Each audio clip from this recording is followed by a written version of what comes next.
Good morning, and welcome back to Hall of Fame College Football's Rise and Shine Morning Show. I'm your host, Jason Watkins, and if you love college football, you're definitely in the right place. So before you forget, smash that red subscriber button, like our videos, and don't forget to ring the bell so you don't miss one moment of Hall of Fame College Football. Welcome into the show, everybody. Dakota Green, hey, man, new member to the show. Thank you for becoming a member. Sooner Fan 71, welcome in. Good morning to everyone. Thank you. And Kimberly K, good morning. Glad to see you back in here this morning. Coach Rick, same with you. Good morning. Glad everybody's in here. Make sure you wipe your feet. Yeah, I think it says new member, but yeah. So you've been a member for a while. I know that. Thank you very much, though. Thank you for renewing your membership. That must have been what happened. Glad to see you in here. Good to see everybody in here. Make sure everybody wipe your feet as you come in. I'm going to talk a little bit about some different stuff. Actually going to have Cody Light is going to jump in here and talk to us a little bit about the Big 12 in hour number 2. So we will kind of get into talking a little bit about that. But okay, cool deal. Hey, man, well, it's good. Hey, either way, glad to see you here. Glad to see you back into the membership. Anybody who would like to become a member, it's as low as $2.99 a month for our membership. All you got to do is right next to, if you go out to where you hit that like button, there's a little button there that says join, or you can always go to youtube.com/@cfb-pod/join. That will also get you in there as well. Low is $2.99 a month. That will help you become a member. Hey, love to have new memberships in here. It helps the show, but it also gives you access to our Discord and to members only content as well. Got a lot of writing coming up soon. We're actually going to be jumping on to doing some new stuff.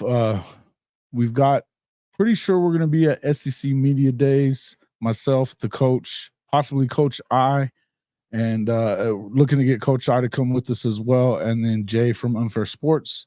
So looking forward to SEC Media Days in July. That'll be a lot of fun.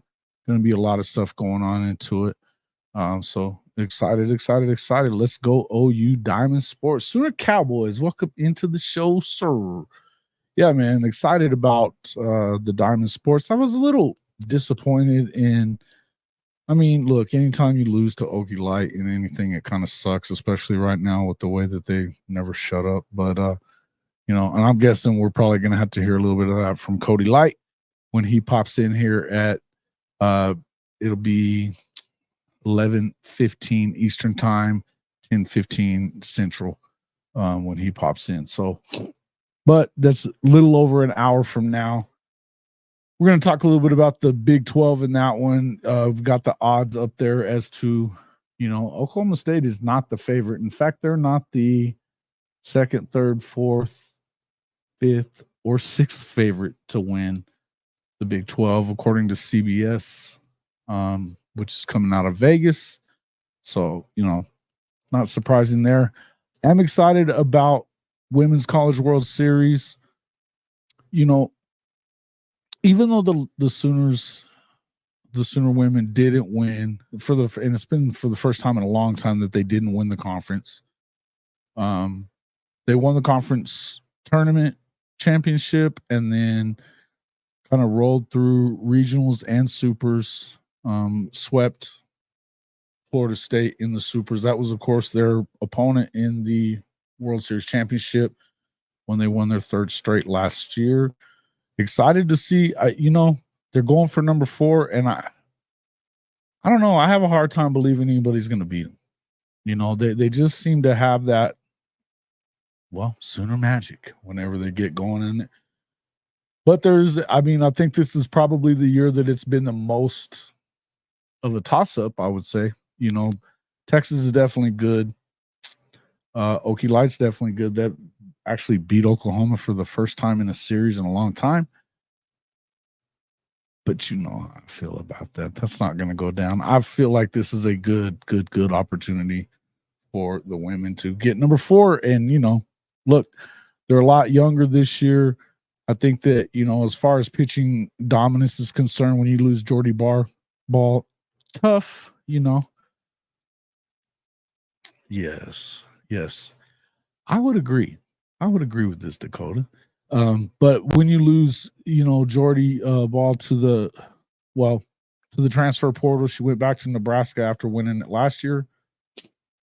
They did bring in, you know, they've brought in talent. I mean, the bottom line is, but it's a lot younger this year here for Oklahoma and Patty Gasso. I think that still, when you get into this situation, nobody's cooler than these girls. You've got a lot of seniors that are in there and that are going to step up. I think that, you know, you've seen some big deals. I agree that I think that they're going to get in there, get that done. Yeah, take the over. Yeah, dude, you definitely. You know what?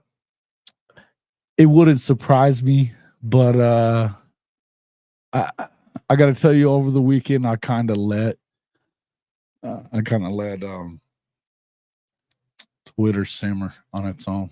Sometimes you just got to take a break from that stuff, and I did not want to hear it. Spent more time kind of reflecting on some of my brothers from the military that gave their ultimate sacrifice for Memorial Day. Spent some time talking to family, being, you know, and doing some stuff like that, and just kind of relaxing. So no, I didn't. Does it surprise me? No. It seems every year people bitch and complain. If you wanted to host the super regional, then you should have won more games, is the way I would look at it with Florida State. They're pretty young though. I know that, and they were without a couple of their better pitchers, so I don't know that anybody really expected them to beat Oklahoma. Certainly got a good program, but I don't know what all they had to say. No other teams want to draw Oklahoma and softball. Nobody does. And I would tell you that, I mean, would you? Would you? I wouldn't. You know, we're talking about a 3 straight national championships. It's pretty much unheard of. I would think that they're going to probably go ahead and win this one as well. We'll have to see. I guess it's certainly more up in the air than ever. But there's just something about this group of girls, especially that senior class, that you know, you've got some really good players. You've got some really good young players too, but you've got some of those girls. That leadership is going to come through. I think when it's necessary. And you're an Air Force veteran as well. Thank you for your service there, Sooner Fan 71. Yes, me too. And God bless all of our fallen heroes. Yeah, I was I'm an Air Force vet myself. So absolutely. So welcome in, my Air Force brother. Happy about that. Yeah. Thank you. Truthfully, I'm worried about Texas and Oklahoma State. Yeah, I can see that. When it comes down to it, though, on that stuff, are you really worried? Because kind of is what it is. But the good old chair force. So you're gonna bust chops there. Thank you, Kimberly. You're gonna bust some chops there, Dakota. I wasn't in the chair force, but it's okay. You can talk smack. It is what it is. I actually love that about our armed forces, that we can kind of go back and forth with each other. Yeah. Yeah, their pitcher she's the girl that they got up against. She was that freshman from last year, right? She's really good. Yeah. That's a little scary. No. Got to a little bit. All right, I was Army. Yeah. Listen, I get it. You know, for those that can't get into the Air Force, they choose the Army. I understand. Right back at you, buddy. No, just messing with you guys. Yeah. Got to spend a lot of, the unit that I was in, we spent a lot of time with kind of all the branches, and the rivalries are funny. They are a lot of fun. They're a lot of fun, but kind of is what it is. Yeah, look, as far as the Women's College World Series, I'm excited for it, though. I think that, again, it wouldn't really be any fun if you just walked in and pushed them over and it's all over with. You know what I mean? So thank you for your service, Coach. Thank you for your service. Appreciate it.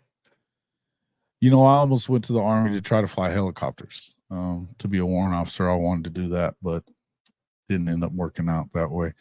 The recruiters just kind of lie to you anyway, and just, but anyway.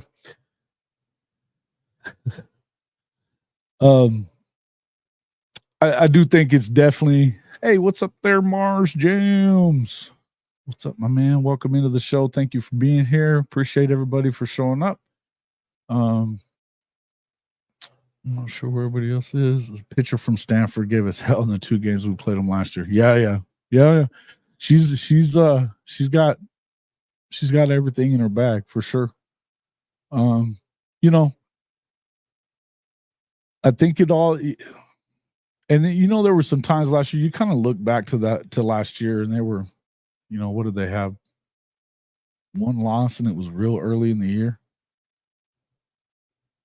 Or was it the year before? I mean, yeah, they had definitely it was the year before that they had that loss, wasn't it? Sheesh. Golly, man, what a deal, right? But for them to go and set that record, of course, but then there were some times that you had a lot of just really, really good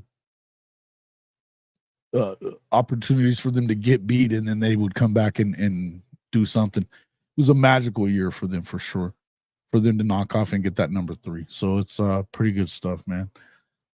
Yeah, recruiters lie. They definitely do that. Yeah, no doubt. Yes, they do have to. I mean, they wouldn't get a whole lot of people in if they told the truth. They told you what you were about to get into. Yeah. Anyway. Yeah. But I got to go back after basic and tech school. I went back and did recruiter's assistant. So I got to give him all kinds of hell about it once I got there. So it was fun. But yeah. Again, I think that this year they've gone through some things, and you can tell that Patty's been a little more critical of them at times, which I think sometimes you need. I guess I think that there was that little small period in there. I mean, what, they still only lost like 4 to, well, how many games have they lost all year? Like 6 or something like that total? 4 or 6. I mean, it's insane. And the numbers that they, like in the last 3 years or 4 years or whatever it is, that they have like 14 losses total in like 4 years. There's teams that don't get through a season that get to the World Series with 14 losses or more, pretty wild. To me, I feel like this is an opportunity that you really have to expect that. Yeah, they're not going to really, yeah, it would be great. And I think for them, you really hope that that's the case, because that senior class, they don't want to be the senior class that loses that.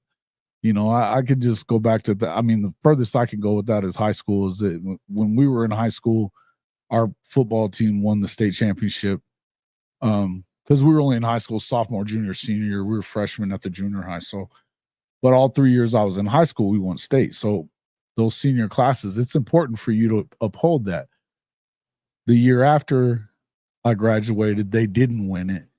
And then I've got a good friend of mine that they had won his sophomore and junior year, and then they lost in the state championship game his senior year. And he still talks about this. We're talking 20 years ago, the better part of 20 years ago anyway. They don't forget. So it's tough. It's tough if you don't. But I don't think that anything that you could say about the, I mean, to even just to get back there, you could have easily seen it's so easy to lose out in the supers, or, because again, you go up against the top 16 teams in the country were in it. As rankings were concerned, they all 16 of them were in it. So I mean, the differences in 16 and 1, I mean, it's not that much. You know what I mean? And like I said, with Florida State, they were finalists in last year's Women's Carls World Series. So, definitely going up against the best of the best. But they definitely seem to have kind of caught their stride a little bit. I think they're hitting very well, timely. They seem to make pretty good. The one thing you're hoping is that you just don't see, they've given up some home runs at times, and that's concerning to me. The pitching is definitely not near as dominant as what you've seen, but they're still unbelievably good in the field, and they're hitting very well. So I love their chances. I wouldn't tell you that I think that it's the for sure thing, but I don't think that anything that happens here can be that huge a disappointment for this softball team. I mean, it's pretty unprecedented what they're doing. And so to me, I feel like, yeah, and I agree with you. I don't think that nobody wants to, and of course they don't. Why would you want to? And you don't want to meet them until it's championship time, and I would guess that you were hoping that they get knocked out before that, but you certainly wouldn't want to meet them until you get down to the very end of it. So, to me, I think that's it. I'd be surprised if they didn't end up in the championship round. I'd be surprised at that.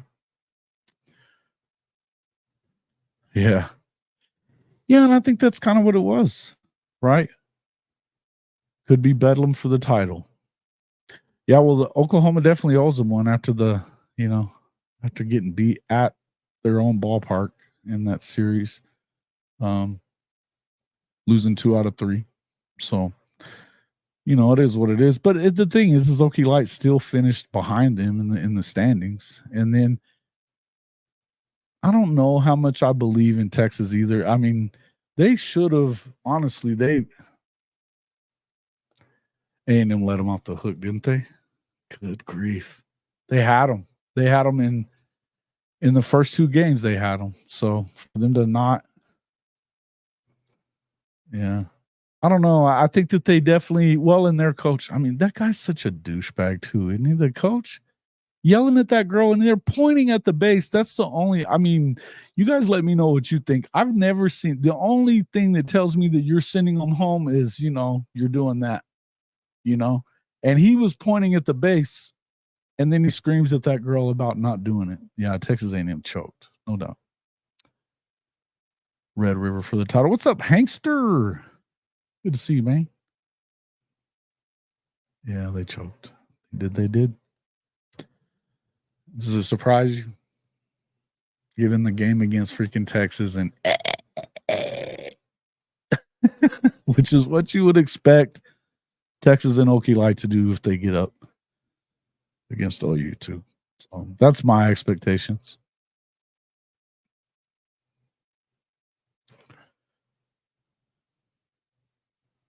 Yeah. They shouldn't have done it, but I mean, it's just kind of what little brothers do. They just gag it up when they, look at Okie Light and conference championship games in football. Guaranteed loss. Just a guaranteed loss. Just a guaranteed loss. I'm going to have fun with that one all the time. So let's get into kind of what we kind of plan on talking about. As much as we've been talking over the last few weeks about Oklahoma and heading into this first season in the SEC, all the disrespect, and I mean utter disrespect, from all around the SEC. And I'm not sure I remember exactly who brought it up to me last week, but we were talking a little bit about, I don't remember what video it was, but somebody brought up the fact that you could kind of see what it feels like the SEC is trying to do, right?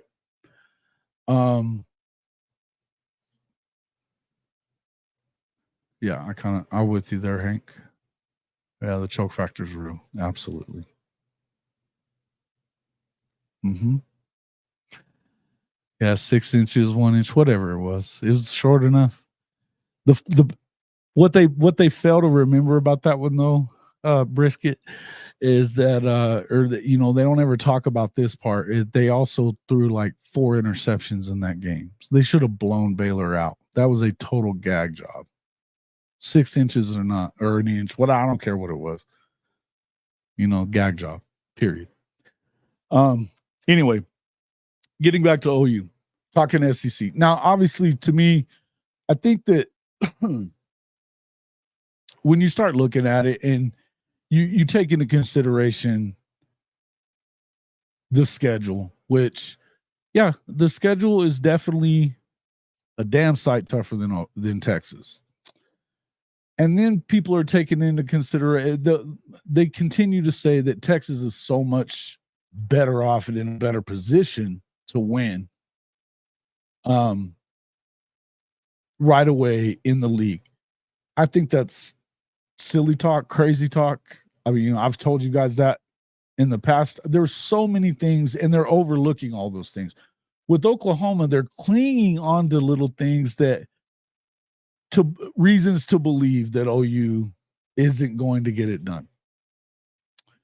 We had Blake Ruffino on here from Ruffino and Joe last week, and he said kind of some of that same stuff, that he was talking about Jackson Arnold. And but something that I noticed yesterday, and I don't know if you guys saw this yet, I think probably quite a few people did, the Cole Thompson video there on SEC Unfiltered.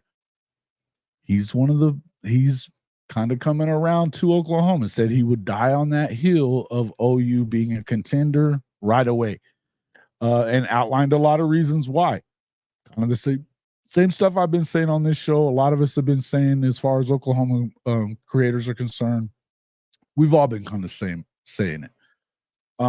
People just assuming Texas reloads. Yes, but that's the thing. And finally somebody brought that up. For Cole to say that, let me know that they do actually pay attention to what's going on, right? There's a lot of stuff going, and we've said this a lot too, but yes, they have if you're looking at the schedule overall, it's a JV schedule compared to Oklahoma's in this league. Just judging by record alone. I mean, look, we talked about the same thing with Mizzou. 14-34 record, combined record for the 6 teams that they beat in the conference a year ago, right? 14-34. A lot of those same teams are on Texas's schedule. Okay. Now, I think the Texas A&M is probably going to be a little bit better. Quite a bit better. To me, the fact that you're not hearing a ton out of Aggie land down there has got to be kind of a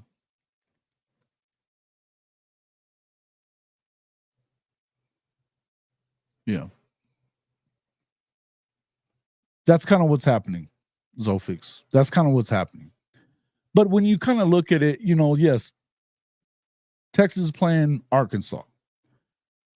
Texas is playing A&M, but they got Vanderbilt, Mississippi State, Florida, all these teams that really, Kentucky, you got to, maybe they're going to be good. They don't get, I think the only bottom feeder from a year ago that they're not playing against is South Carolina. Right. So it kind of makes you wonder there. But I would say that there's a couple of those games, though, that, I mean, a lot of us in here have talked about that, 8-4. I'm going to go out on a limb here and say, and that's my prediction for them is 8-4. wouldn't really surprise me if they went 7-5. It really wouldn't. And I'm going to tell you why. It's defense. I think that Sark is, even if Quinn doesn't make it through the whole year, which he hasn't yet, and Arch has to come in, or they bring in the freshman that they love, whatever. I think that Sark has enough going on that he understands how to put points on the board. They'll be able to do that. But what he's also shown us is that he doesn't really go for the throw. He doesn't stick to what's working all the time. He seems to be, I don't know, that my feeling is that he doesn't always trust Quinn, right? Or maybe it's his own play calling or whatever. Yes, everybody's talking about how they reloaded. You got the two kids out of the portal from Houston and Oregon State. Then, of course, you got Isaiah Poe out of Alabama, Amari Niblack out of Alabama, which, if you were watching the show last week when we were talking with Ty, we had that whole group of guys on Thursday night on No Cap. Niblack apparently freelances, didn't really know the routes he was supposed to run. He was struggling with the playbook. That isn't going to work. Okay, Chris keeps saying that he likes him better than Jatavion Sanders. I don't know what he's seeing, because Jatavion was hurt a lot last year, but that guy's been a stud. A stud. The truth of the matter and the fact of the matter is this: they have their top 5 pass catchers from a year ago are gone. Sanders, A.D. Mitchell, Xavier Worthy, Brooks, and Whittington as well. Brooks obviously was, stud running back as well. Baxter and Blue picked up for him whenever he went out towards the end of the year, but they didn't do the same thing that he was going to do, and they certainly weren't that explosive back that they really needed out of him. Bottom line is I just don't believe it. There's a lot of things that have to go very, very, very well, and that's something that you heard out of Cole Thompson, that a lot of things have to go very well for them to do what they did again last year. You lose Tavondre Sweat, Byron Murphy, first and second round picks, 11 guys total. And bringing in a bunch of guys that are new, I don't know. I just don't see it, man. And Colin Simmons, I think, is going to be unbelievably good. Is he going to be able to do that year one? I don't think so. I mean, it's different. It's a different animal, particularly in the SEC. And that love that they got for beating Alabama, they still couldn't beat Oklahoma. And it's a one-off situation. It's what you hear all the time. It's not the game against, it's not beating anybody. It's going through and being able to do it week after week, going on the road and doing it. Now, again, they don't really have an excuse for not being able to get it done. But I would tell you that they're on the road at Arkansas, with Bobby Petrino. And the Taylor Green kid, he's got all the tools. He can throw it, he can run it. He's a big, strong kid. They're going to actually have a serviceable offense. They've got good pass catchers. Look, I'm not expecting Arkansas to contend for the SEC championship, but I expect them to jump up and bite somebody at some point. I could see them beating Mizzou. I could see them beating Texas. Do I see them beating Texas A&M? I don't know. Texas and Texas A&M. Now, Texas has to go to College Station to play that game. That's the last one of the year. The one thing I would tell you about A&M is they look like they're better on the offensive line. They added the right pieces that they needed to add. Well, it was 27 total adds in the portal. And they're gonna start on defense. The guys that they were able to keep along that D line, they're definitely way ahead of Texas on the D line. Way ahead.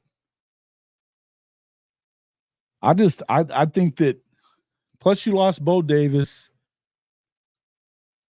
I don't see how it is that works out as well as everybody seems to act like it's going to. Like they just reloaded. I know a lot of you guys are saying that too.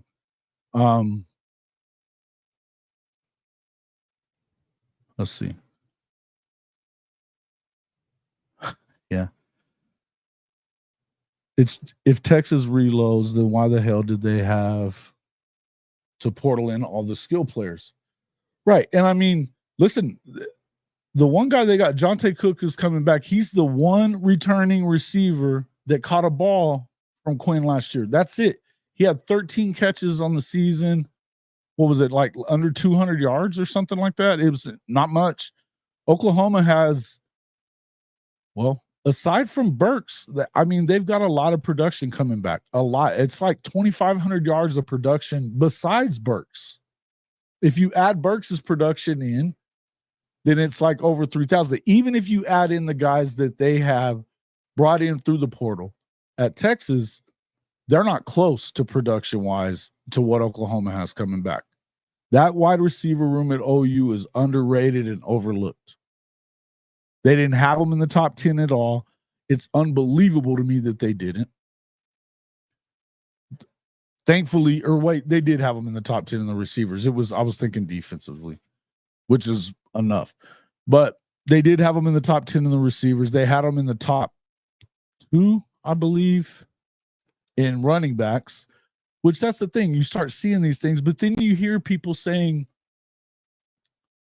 that their concern about Oklahoma is offensively. That's something that Cole Thompson was saying on SEC Unfiltered yesterday that made me laugh. He was like, what do you mean? All of a sudden, since when do we actually put a lot of stock in what happens in a bowl game when you have first-time starter with a new offensive coordinator because your OC just left to take the head coaching job at Mississippi State? Since when do we start really, judging people based on that? And if you want to make that judgment, you can, but that's just something that you can grasp on. What I was talking about was that you saw last week and it was one of these videos. It may have been the Blake Ruffino one. It could have been the one from before that about John Kurtz with all the crap that he had to say about not believing that Brent Venables is an elite coach, which is ridiculous. He's talking about and how you would call Sark an elite coach when he's won 10 games once in 10 years. And would they have beaten Oklahoma if OU gets into the conference championship game? I have my doubts. Could they have? Sure. I have my doubts. Right? In any event, yeah, OU lost on their own. I mean, we can say whatever we want. We know what happened in the Bedlam game. We don't have to keep talking about that.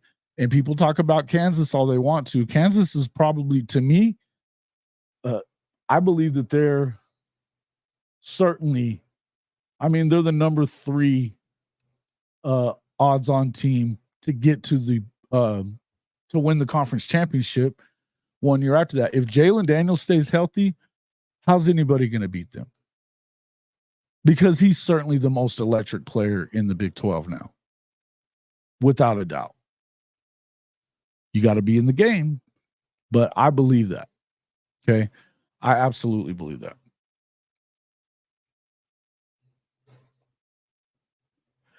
Okay, and they're only picking a favorite over OU just because of the home field advantage, even though it's looking like the LSU defense is not going to get better. I don't know that I don't know how you couldn't get better. They're going to be better. How much better is it's a good question. They have a first-year defensive coordinator, and I guess it's their linebacker coach or whatever it is. They've definitely brought in 2 or 3 plus Bo Davis, but Bo Davis, he's going to have to hope that Dominic McKinley comes in and is ready to rock and roll right away, and I think he could be. But the depth there on that, and this is where it is, and they talk about it all. Every one of these SEC creators that is worth anything, whether they're haters on Oklahoma or not. What do they talk about? Competitive depth. Take a drink. Competitive depth. That's the question. When you don't have it in the places that you have to have it, that's the worry that you have.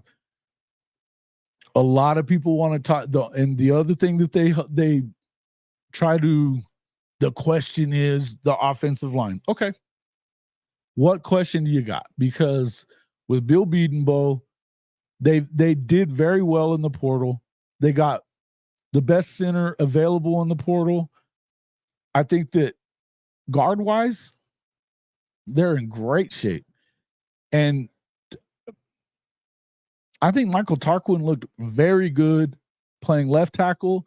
I think that you can either use Jacob Sexton at right tackle, or you can move him into guard if you need to. But I also feel like, they've talked a lot about Heath Ozida.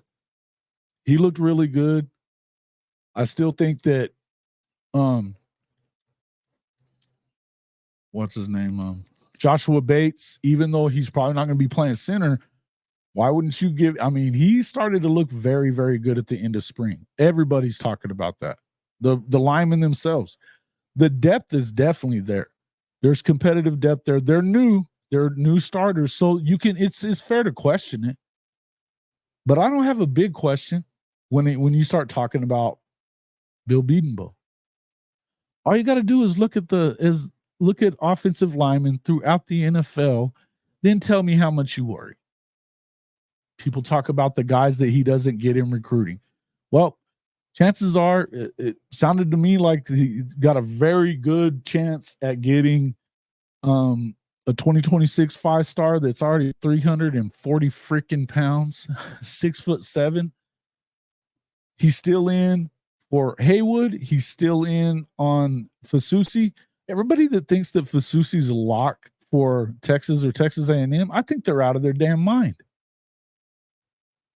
When he went on with PG brought that up with him as like, do you guys think about the fact of what Bill Bedenbaugh is and all the guys that he's put in the NFL? The money and contracts? And he was like, absolutely, you have to think about that. If you're not thinking about that, then are you nuts? I don't know, man. I have a hard time believing that.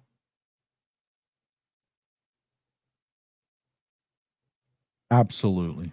Lucas James, absolutely. Hit that one right on the number. Clem Curry, welcome into the show. Sir Steele, welcome in. Line will be fine. Probably not dominant, but good enough. And you don't need to be dominant. The thing is that all these other look, I want to know which offense, if this defense is what we think it is, defensively on the line, secondary, the way as good a secondary as you got. Not only do you have Billy Bowman back there, who's, it's easy to talk about him being, and he should have been a finalist for the Thorpe last year. Probably should have won it. But he's a Thorpe watch list guy, but you're going to tell me Peyton Bowen isn't?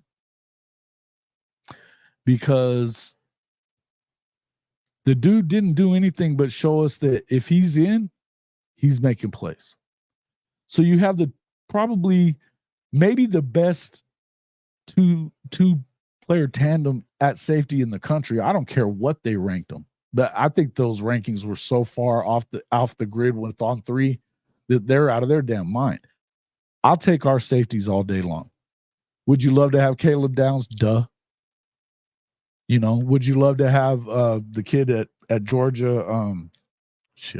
What's his name? Somebody put it in there. I usually remember it, but yeah, of course. Peyton Bowen was only number 2 to Caleb Downs. And now and with Billy, he led the country, or was, second in the country in interceptions, led the country in pick sixes, always around the ball. Great. Awesome. The cornerback position, not worried about that. Gentry looks like he's, I mean, if he gets better from year 2 to year 3 like he did from year 1 to year 2 and he stays healthy, what are you going to do with that guy? Same goes with Makari Vickers. And, you know, I think that I could tell in the spring game, man, Jacoby Johnson is that dude. You talk about athleticism. It's all Kanai Walker looks really good. You know, look, Woody is probably changing positions because he doesn't. What choice does he have? Right? There's just a lot of guys that you start talking about. Little Eli Bowen, fast. The dude has a nose for the football. Makes a lot of interceptions. I think it's just crazy. Crazy. So to me, I'm looking forward to it. I really am. I'm looking forward to it. Because I think that, and then you start talking about the linebacker room and then the cheetah position. You know, you start looking at the guys that you got coming back, the defensive line. Look at this with PJ and Ethan Downs on the ends. You've got, Dasan McCullough, who he was dinged up quite a bit towards the end of the year, but when that dude was in, he made plays, right? Trace Ford looked a lot better. It looks like he's finally going to have a healthy season, knock on wood. You know, you've got all these guys. Then you've got some, you know, look, I don't know about you guys. This Caden Wooler dude, whoa. Gonna be a baller. With PJ, I think he takes his step forward. I hope he does. When the light turns on for him, he's going to be unstoppable. Danny Okoye, who's to say when he gets it? That dude is strong and explosive and freaking plays with a lot of violence. They are loaded on the defensive line. They're deep on the defensive line. Nigel Smith can play inside or outside.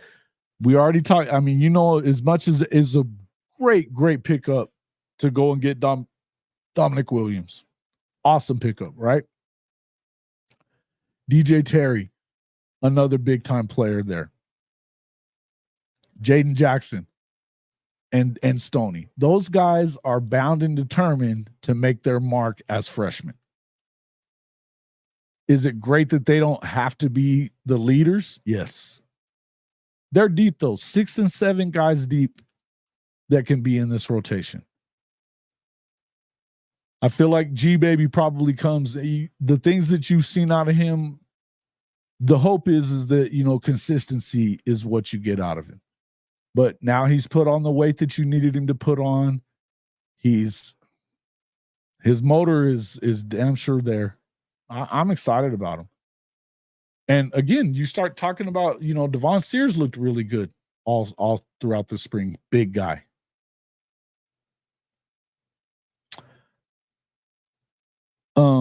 What's the kid's name? Oh, Champ Sanders, second-year guy. The dude's a monster too. They're going to be in good shape there. I'm not too concerned about that. This defense is probably going to turn in a top 10 performance. They're going to be a top 10 defense in the league. If they do that, you don't need Jackson Arnold to go win the Heisman this year as a freshman or sophomore, true sophomore. You don't need him to. Now, do they have enough talent for him to be able to go and do that? Sure. I was looking at, I don't know how many of you guys watch the Rock Boys. And I only watch them every once in a while, but they did a ranking of the top 10 players on the Oklahoma team. And the guy was talking about how hard it was for him to pick 10. But let's see what you guys think about this. He had at number 10, he had DeJoun Terry. Number 9 was Caden Woolard. 8, Jackson. 7, Nick Anderson. 6, Dominic Williams. Seems a little bit high. 5, Gavin Sawchuk. 4, Ethan Downs. 3, Billy Bowman. 2, Deion Burks. And number 1, Danny Stutzman. It's a pretty good top 10. It's a pretty good top 10. And I think preseason, that's a good top 10. Do you think there's some changes to that, though, at the end of the year?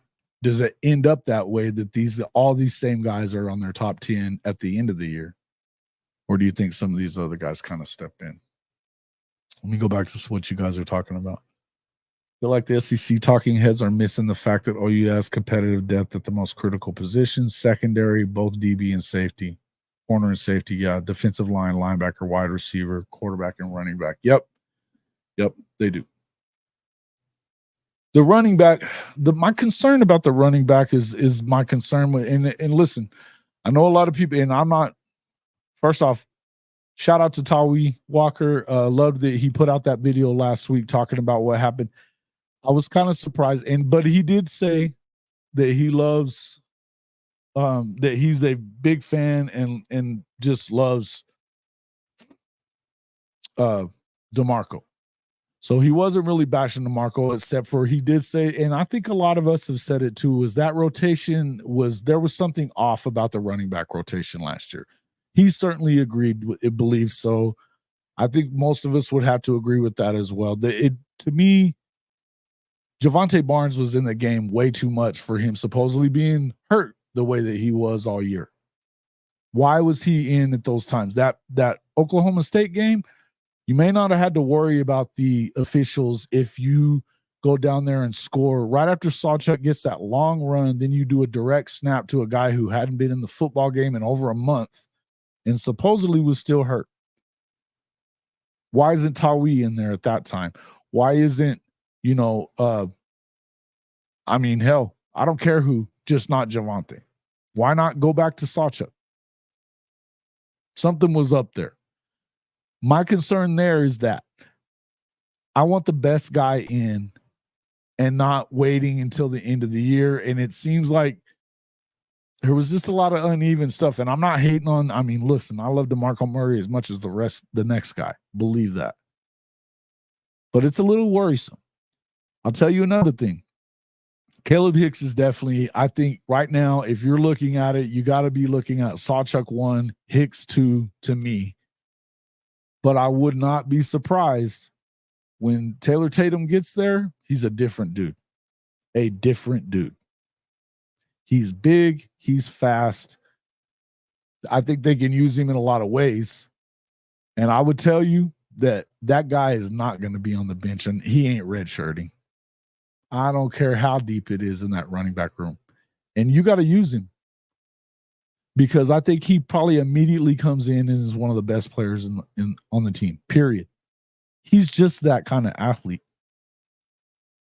He's just that kind of athlete, man. That's my feeling on that.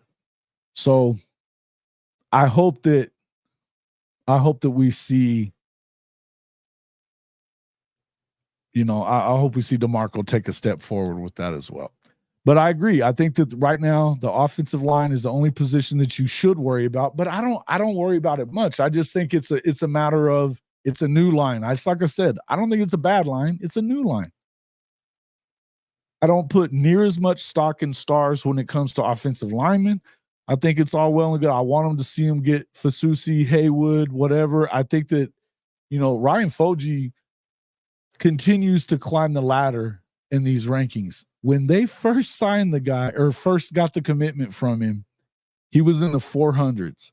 He's now in 247s. I think he's number 89 in the country for 247. The composite has him at 120 or something like that. He's running up the list.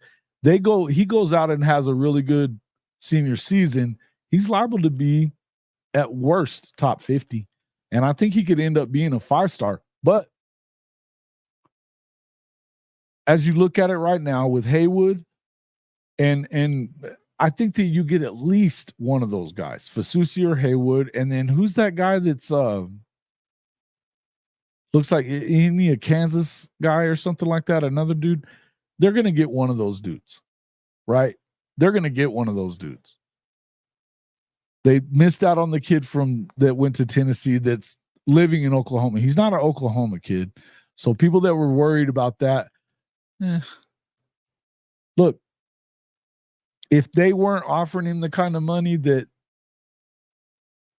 Tennessee was, it's because they're saving that money for one of those other cats or a couple of those other dudes. I see that. That's fine. That tells you where the priority was. Because if they're not really making a kid that's in the state a huge priority, and look, Okie Light didn't get him either. Neither did Mizzou.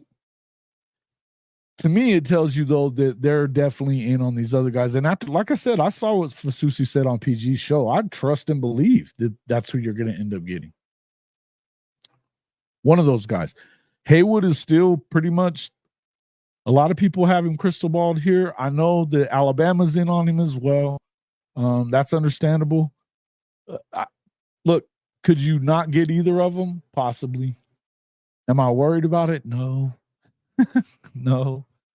If they don't get one of those guys, does it worry you? No, it doesn't. I think he identifies the guys he needs. I think he does. And again, I don't put a ton of stock in these stars. I just don't. Not when it comes to that. I know it's proven through data that the hardest position to correctly identify and scout has been the offensive line. Period. Point blank. The 5-star guys are the least amount of guys that end up in the league at all. And if you're a 5-star guy, you got to be a monster. So for that to be the case tells you that, it's a tough one to do. Look, if you look at Bill Bedenbaugh's track record, they're going to be fine. They're going to be fine. They really are. Yeah, I'm letting them sleep on us. I agree with you, Truckee. I'm with you. What I would tell you is that less of them are. As you saw, and listen, I don't know if you guys watched this episode or not, but a week or so ago, I heard the guys from that SEC podcast, SEC Mike at that, not Cousin Shane, saying that he sees Oklahoma as a playoff team if their line is half decent. A playoff team. 9-3 at worst. 9-3, depending on how the rest of the league shakes out, but 9-3 would absolutely, if 9-3 is going to get anybody into the playoff, it would be Oklahoma because of their schedule. Oklahoma are like Florida. If Florida somehow pulled a rabbit out of the hat, I don't really see that happening. I think that Florida is better than people giving them credit for. I do. I think that they could. That's another team that very well could upset Texas, even though it's in Austin. I just see potholes for Texas for sure. But when you see that SEC Mike is saying that kind of stuff all of a sudden, and he hasn't been like that at all. He's been hating on Oklahoma the whole way. If anybody was given any kind of love, it was Cousin Shane. And to the point that when he said that, you saw that Cousin Shane kind of gave him a look. Like, what? Where's that coming from? Surprised me. Definitely surprised me. Thompson, when I'd seen another one that they were kind of ranking coaches or like putting their coaching staff together off of, SEC coaches or what they would build their coaching staff with. I believe, I don't know if he's the guy that got Bedenbaugh. I think it was another guy, but he was upset that he didn't. So we know that they respect Bill Bedenbaugh. He talked about him in that show last night. Look, for all the haters out there are some guys out there that are starting to pay attention. Like somebody said up there, now that you're getting into the summer, you can start looking a little closer, right? And you can't. Look, I don't know if Deion Burks is the number 2 player on this team or not. I think he's explosive wise. Yeah, definitely you could get something there out of him, right? I think he's a huge pickup. And I know he's a huge pickup because everybody was after him, including Texas, including LSU, including Washington, or I mean, not Washington, Alabama, Kalen DeBoer and those guys, they all were looking for him. Look, he was that explosive on a bad football team. And when you're adding guys that these other SEC programs wanted, Missouri, contender Missouri, quote unquote, contender Missouri, contender LSU, quote unquote, contender Texas, or some people got them picked to go 12 and freaking 0. Get them out of here.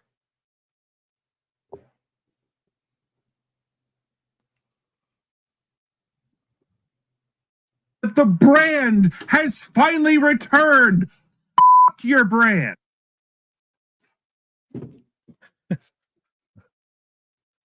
It ain't happening, boys. Yeah. I agree. Claim I like it.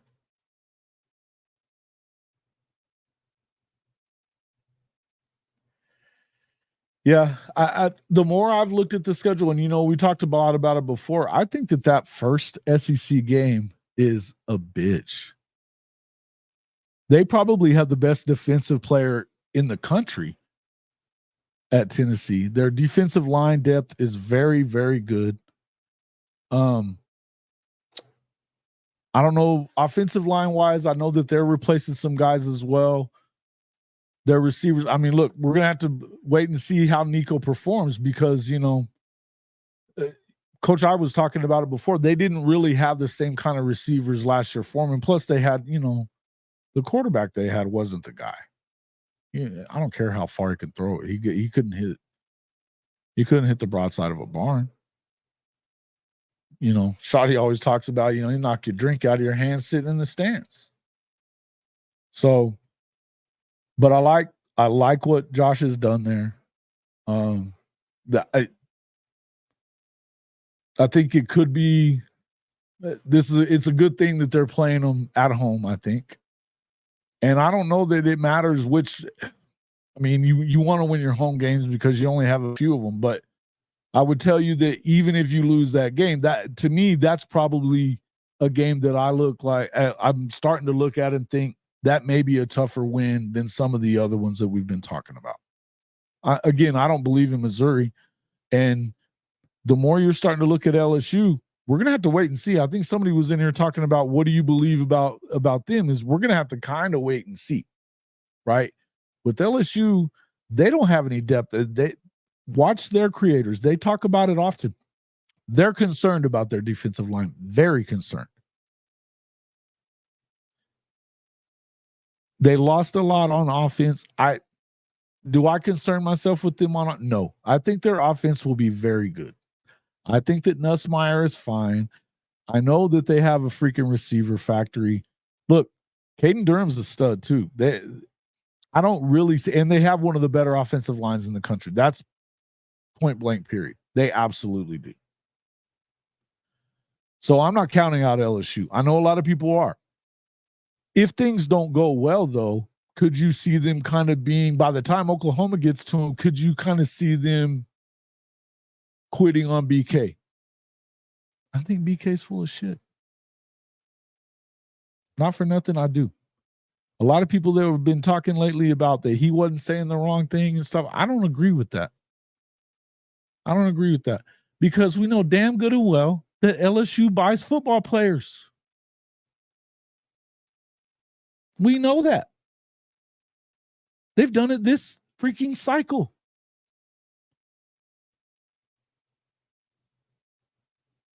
To me, the guys in the locker room know he buys football players. It may have lost him the number one receiver in the country by saying what he did because he wants to save face about Dominic Williams. I think the dude's full of shit. I think he's been full of shit. I think that it recruits itself at LSU for the most part. They've got guys that are ranked 3 stars from the state of Louisiana that are fine. They may be ranked at 3-star, but that don't mean they're 3 stars. In the end, I would tell you that are they going to be that much better on defense that they're going to be able to hold up if that offense isn't exactly on par with last year? which how could it be? 2 first-round receivers and the quarterback won the Heisman and went number 2. It's a lot to expect. Now, if they're similar and their defense is vastly improved, then that's one thing. I don't see that it's going to be vastly improved. That doesn't mean they're not going to be a tough out. I don't think that, and again, I don't know how much I believe in Ole Miss. I know that they did well in the portal. I know that they've got a third-year quarterback coming back that hasn't won a game that matters yet. Doesn't seem to play well in crunch time. I like their receivers. I like their running backs. I like what they did on defense.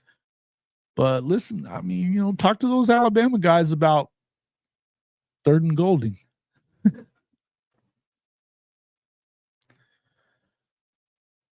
They've got something. They got to prove it. They still got to prove it too. Now, you got to go to the Grove and get a win to do that. I mean, I'm not saying that's easy. I think it's one of the tougher places in the country to play. No doubt. Same thing with Auburn. But I don't believe in Auburn.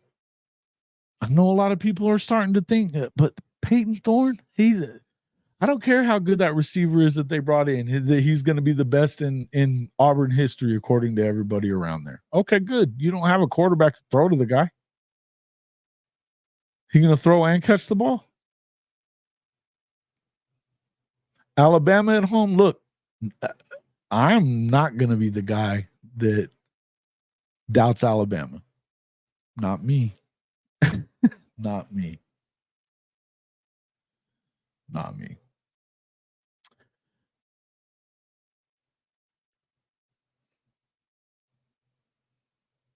Yeah. Yeah. Yeah, no, I know. And that's, surface level stuff, right? So a bunch of surface level stuff. And which is what at some point you kind of have to expect that.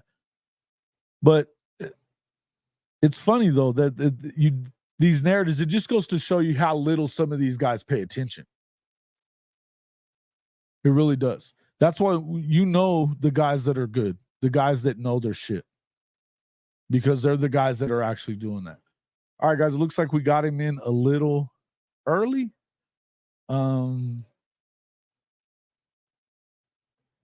Yeah, Christian. Yeah, I agree. I agree on that. All right, Locked On Oklahoma State, OG24. Oh, yeah, he's already sending this stuff in already. T-Boomer, what's up, Sooner fan?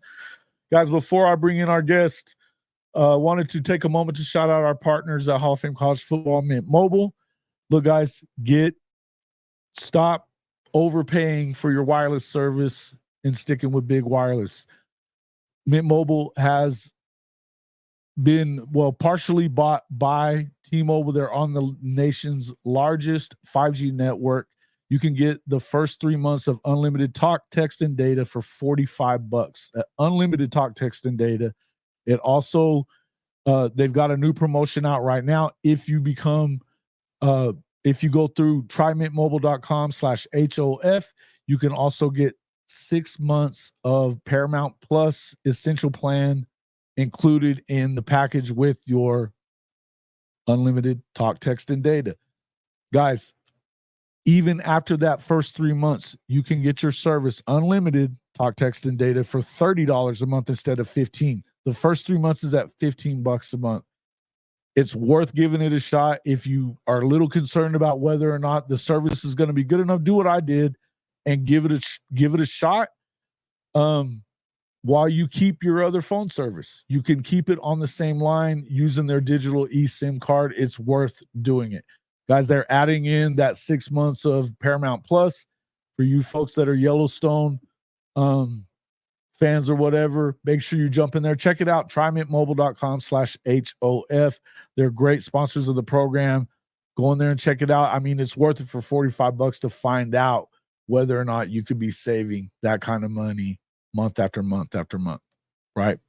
A lot of great plans. If you need a phone, as well. Jump in there and do that. I'm working on a new commercial for it just to throw everything out there, but you can find it all out on your own. TryMintMobile.com/HOF. Get in there and check it out. You will thank me later, but get in there and do that. All right, welcoming into the show from Locked On Oklahoma State. You guys give him a hard time as much as you'd like to, because I'm sure he's going to be giving you a hard time. Our boy Cody Light. It's been a while since we've had him on there. Our boy Cody Light, Cody Stovall from Locked On Oklahoma State. Welcome to the show, sir. It's been a while. Howdy, buddy. Hey, first off, I gotta say, if you're not using Mint Mobile, you might suck. All right. Other than that, hey, it's good to be here. Yeah, it's been a while, but obviously making the transition to the SEC, you knew you were going to be tied up and busy with all that. So yeah, I get you. I got you. I'll tell you what, though, on the OU note, I'm kind of curious on your thoughts on the record, because when I look at your schedule, like, it's not easy. When I look at your schedule compared to Texas's schedule, it looks vastly different. So I'm going to go ahead and say I think y'all end up right around 8-4, but finding 9 wins is a difficult task, in my opinion, on your schedule. You could say that. But I would also tell you this, if you look at some of these games, because, you're definitely going to get – you don't have a week off. You don't have a week off. Now, what I would tell you is that – and ironically enough, y'all getting Houston and Tulane back-to-back with the Willie Fritz stuff is kind of funny. It is kind of weird, right? Yeah, because Yeah, I don't know if he just switched the team to there or whatever happened, but I think Willie's one of the better coaches in the country, so – I like it. Yeah, you give Houston 2 or 3 years, they're going to be something. They're going to be something. I agree. I think it's a juggernaut waiting to happen if they get the right guy, and I think that Willie's done a good job as far as, like, I don't know what kind of recruiter he really is, but I think that if you can start putting up some wins, you might be able to keep a couple of those cats at home, because of the fact that you're in the Big 12. Finally, they're in a power conference. Now, that's kind of what we're going to get into. But just to finish off this little chat about Oklahoma, and what I would tell you is, when you look at this defense top to bottom, I find it very hard to believe that anybody's going to be putting up a ton of points on this defense. The defensive line depth from end to end is super deep. They've got 7 guys in the tackle positions that very well, including your freshman guys, but getting Dominic Williams was huge. They also went in there and got, Caden Woolard, coming out. They got some guys, man. And then plus with PJ Adebaware, Ethan Downs coming back, Ethan looked better than he's looked. And I've always kind of felt like maybe he should move in. But look, the depth is good. And that's what you have to have in this league. The linebackers, you're as good as you're going to get at linebacker. Desan McCullough, the safeties, I think that the tandem of Peyton Bowen and Billy Bowman could be the best safety group in the country, right? Not even mentioning the young kids. Then if Gentry Williams makes the jump, I was just saying this before, this is year 3 for Brent Venables. This is year 3 for Brent Venables in his system. Both the other times that he became defensive coordinator, when he went to Clemson and when he first got to Oklahoma, he had top 10 defenses in year 3. They're very much look like they can do that depth-wise. They've got more defensive production coming back, but the fact is they got deeper and better, and that's the big thing. What happened to them at the end of the year, a lot of it was because they had injuries nicked up, and it hurt them. It definitely hurt them. When Stutzman went out, it hurt them a lot. You got another year of – Do you think you've kind of added to the depth necessary? Oh, yeah. Because of the fact that, you had your freshman guys that really didn't get a ton of playing time last year. And, I think we're probably going to talk about a lot of that with Oklahoma State here in a minute too. The 3 through 5, it's a tough thing, especially for linebackers, to know where they're supposed to be. Yeah. And when you had Lewis Carter, one of the best guys in the country, Coach Venables said he was the best player in the state of Florida in his mind, period. Now, that's a freaking strong statement. Samuel Omosigho, another top 100 guy from Texas, that started to come along last year towards the end of the year as well. He looks like he's going to be that guy. Kobe McKenzie looks like he's going to be playing the cheetah and they're loaded, man. And plus with Dasan McCullough, he's probably going to be playing more outside linebacker, that kind of stuff as well. They're going to be a little more multiple than I think just playing the 3-3-5. I think we saw a lot of 4-3 in the spring game, which doesn't hurt my feelings. Doesn't hurt my feelings at all. I believe that they're where they need to be very good on defense. If they do that, I think that the offensive line concerns, quote unquote, are overblown by a lot because Bill Bedenbaugh just churns out NFL linemen year after year after year. Are they new? Yes. But you got a guy in Fabichi Wewu who comes in from North Texas. He was a freshman All-American. You've got the kid from Washington. Washington had the Joe Moore line from last year, at another guard position. Sexton would have been a starter most of the year last year. He was starting a lot of the games at the end of the year. And then I think Michael Tarquin, if we get Michael Tarquin when he was at Florida instead of USC with Softy over there, then we got a good position. We got a good one there. I think they've got an opportunity to really step up. Now, skill wise, get out of here. They're deep, fair play. Deep. Look, my one thing would be this. I think that Tennessee is probably a better team than most people are thinking that they are. I'm not worried about Missouri. It's freaking Missouri, for God's sakes. Well, Missouri's trying the best they can to pull their inner Texas A&M and buy an adequate roster. I mean, we'll see how it pans out. Obviously, it didn't work for A&M. It didn't work for Miami. So, but I mean, clearly that is their model, right? And for some reason, Mizzou feels like maybe Texas A&M and Miami did it the wrong way, and they can somehow magically do it the right way. So, it doesn't make a lot of sense to me. But at the same time, when you think about it, if you look at what their 6 wins in the SEC last year came against teams that were 13 and 39 or something like that.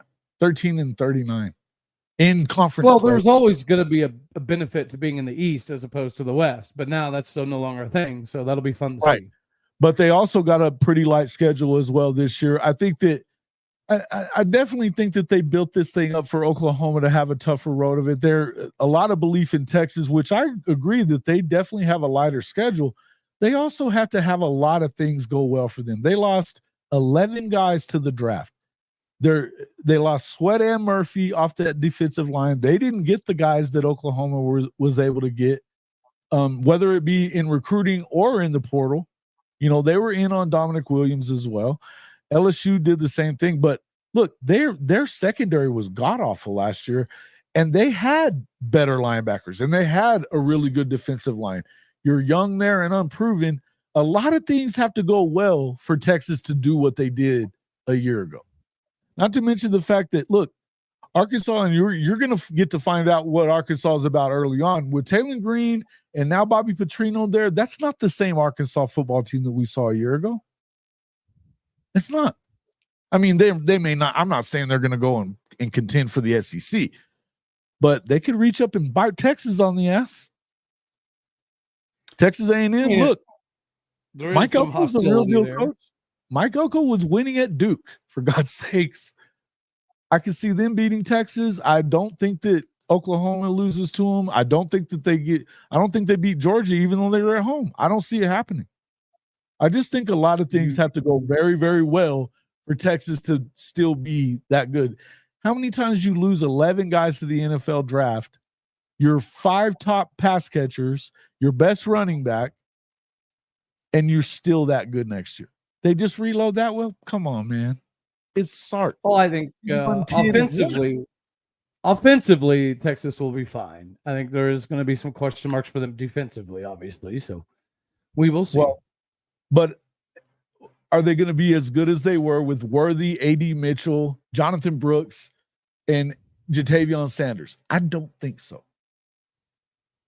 They don't have – I mean, the natural argument's going to be that the SEC defenses are, harder than the Big 12 defenses. So I think you do have to factor that in as well. Yeah, no, I don't necessarily disagree, but again, I think it's going to be pretty intriguing to see because I've told you 100 times. I could absolutely still see them going 8-4, even though they have a lighter schedule. I absolutely could. Now, I've said this a lot: 9-3, 10-2. That's where have been seeing Oklahoma falling in there. You do get Alabama at home. You get Alabama in a good position that they lost a lot of guys. You get them at home. I'm not saying that I'm overlooking Alabama because of their talent, and Kalen DeBoer is that dude as a coach. I'm not overlooking them. I'm telling you that that's a game that you could win. The LSU game on the road, we were just talking about that before you got here. It still concerns me, even though I think that defensively they're still a year away, probably. Gotcha. Yeah. But you got to go. I mean, going to Baton Rouge, and you know damn well it's going to be a nighttime game. I mean, if they're smart, yeah, it's going to be a nighttime game. So, I don't know. I don't know that it really matters how good they are at that point. I think you could catch them at the right time, and maybe they've kind of given up on BK because I think he's full of shit. But maybe not. Maybe not, man. And LSU, man, I have a hard time doubting LSU much, right? I just do. Same with Alabama. But Ole Miss, the next time that Lane wins a big game, it'll be the first time that Lane wins a big game. I'm not saying they can't lose that game, but they're not going to lose all these games that they could lose. They're not going to lose them all. I just feel that, and I feel good going into it. The one thing I do know is we've all kind of marked 2025 as Oklahoma's best chance at going deep, right, and making a real run at the SEC championship. I think that Georgia's still the best team in the country, and especially in the SEC. Yeah, but agreed. I think that you could make a run this year. I think that 2025 is probably their year.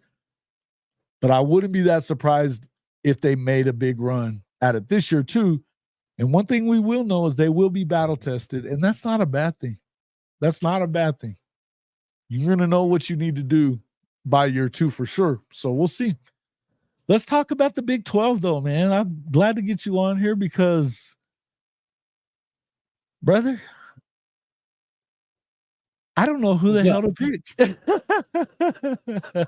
Well, I think naturally picking us does make sense when you have 21 returning starters and over 90% of your roster. And that's the thing is people want to take into consideration the fact that there are some teams like Virginia Tech and Iowa State and there's another Big 12 squad that KU that returns a pretty comparable people. But I just, I've had the privilege of being able to witness a few practices this year, and you can't really compare, right, to other teams because you don't know how your spring team is going to actually match up whenever you go against people, right? So that's fair. But what I can say is we look significantly better than last season. And you just talked about year 3 in Venables, right? Well, we have a year 2 now under Brian Nardo. And just like you mentioned some 4-down stuff, we brought in Paul Randolph, who has 25 years of experience, who won the SEC Recruiter of the Year. He's won Coach of the Year. He coached at Tech. We got him from Indiana. He's implemented much more 4-down systems. We've got a transfer that's almost like an Colin Oliver clone. Kendall Daniels is up to 247 pounds as a free safety. So we've got a cheat code back there. And we just, across the board, we're not young anywhere. We have 7 returning offensive linemen, including the transfer from Isaiah Glass from Arizona State that started there for 2.5 years, right? You were just talking about offensive linemen. This is the first time since 2011 we return every offensive lineman, not to mention the fact that we have some depth there, right?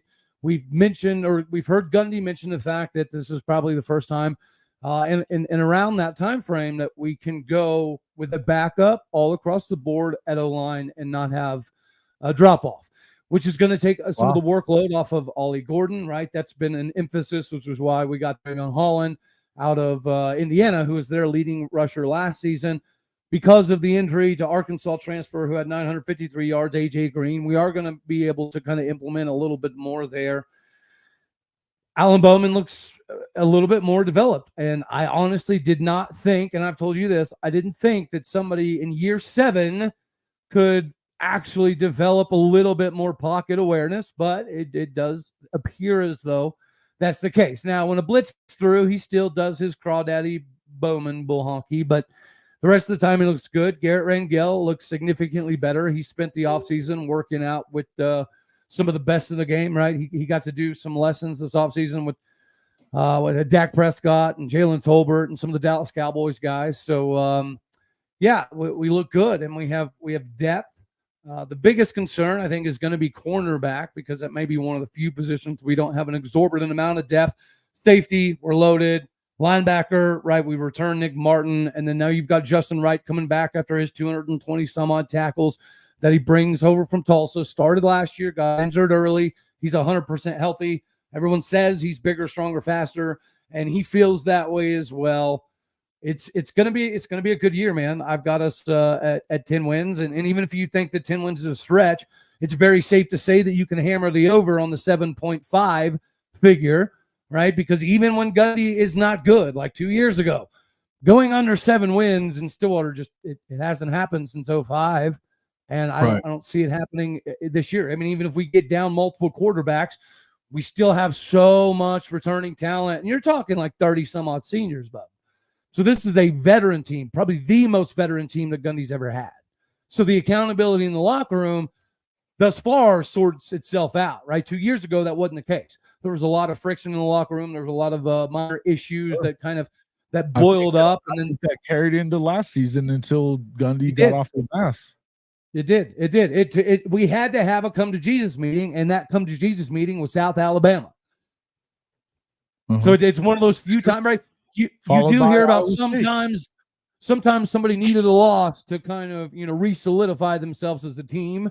Well, that was kind of the epitome of that. Nobody likes to see it, but that loss to South Alabama is really what changed the trajectory of, okay, we have to do something different. The same offense we've been running for the last 8 years ain't going to work. We have to change stuff. And then you see like Charlie Dickey.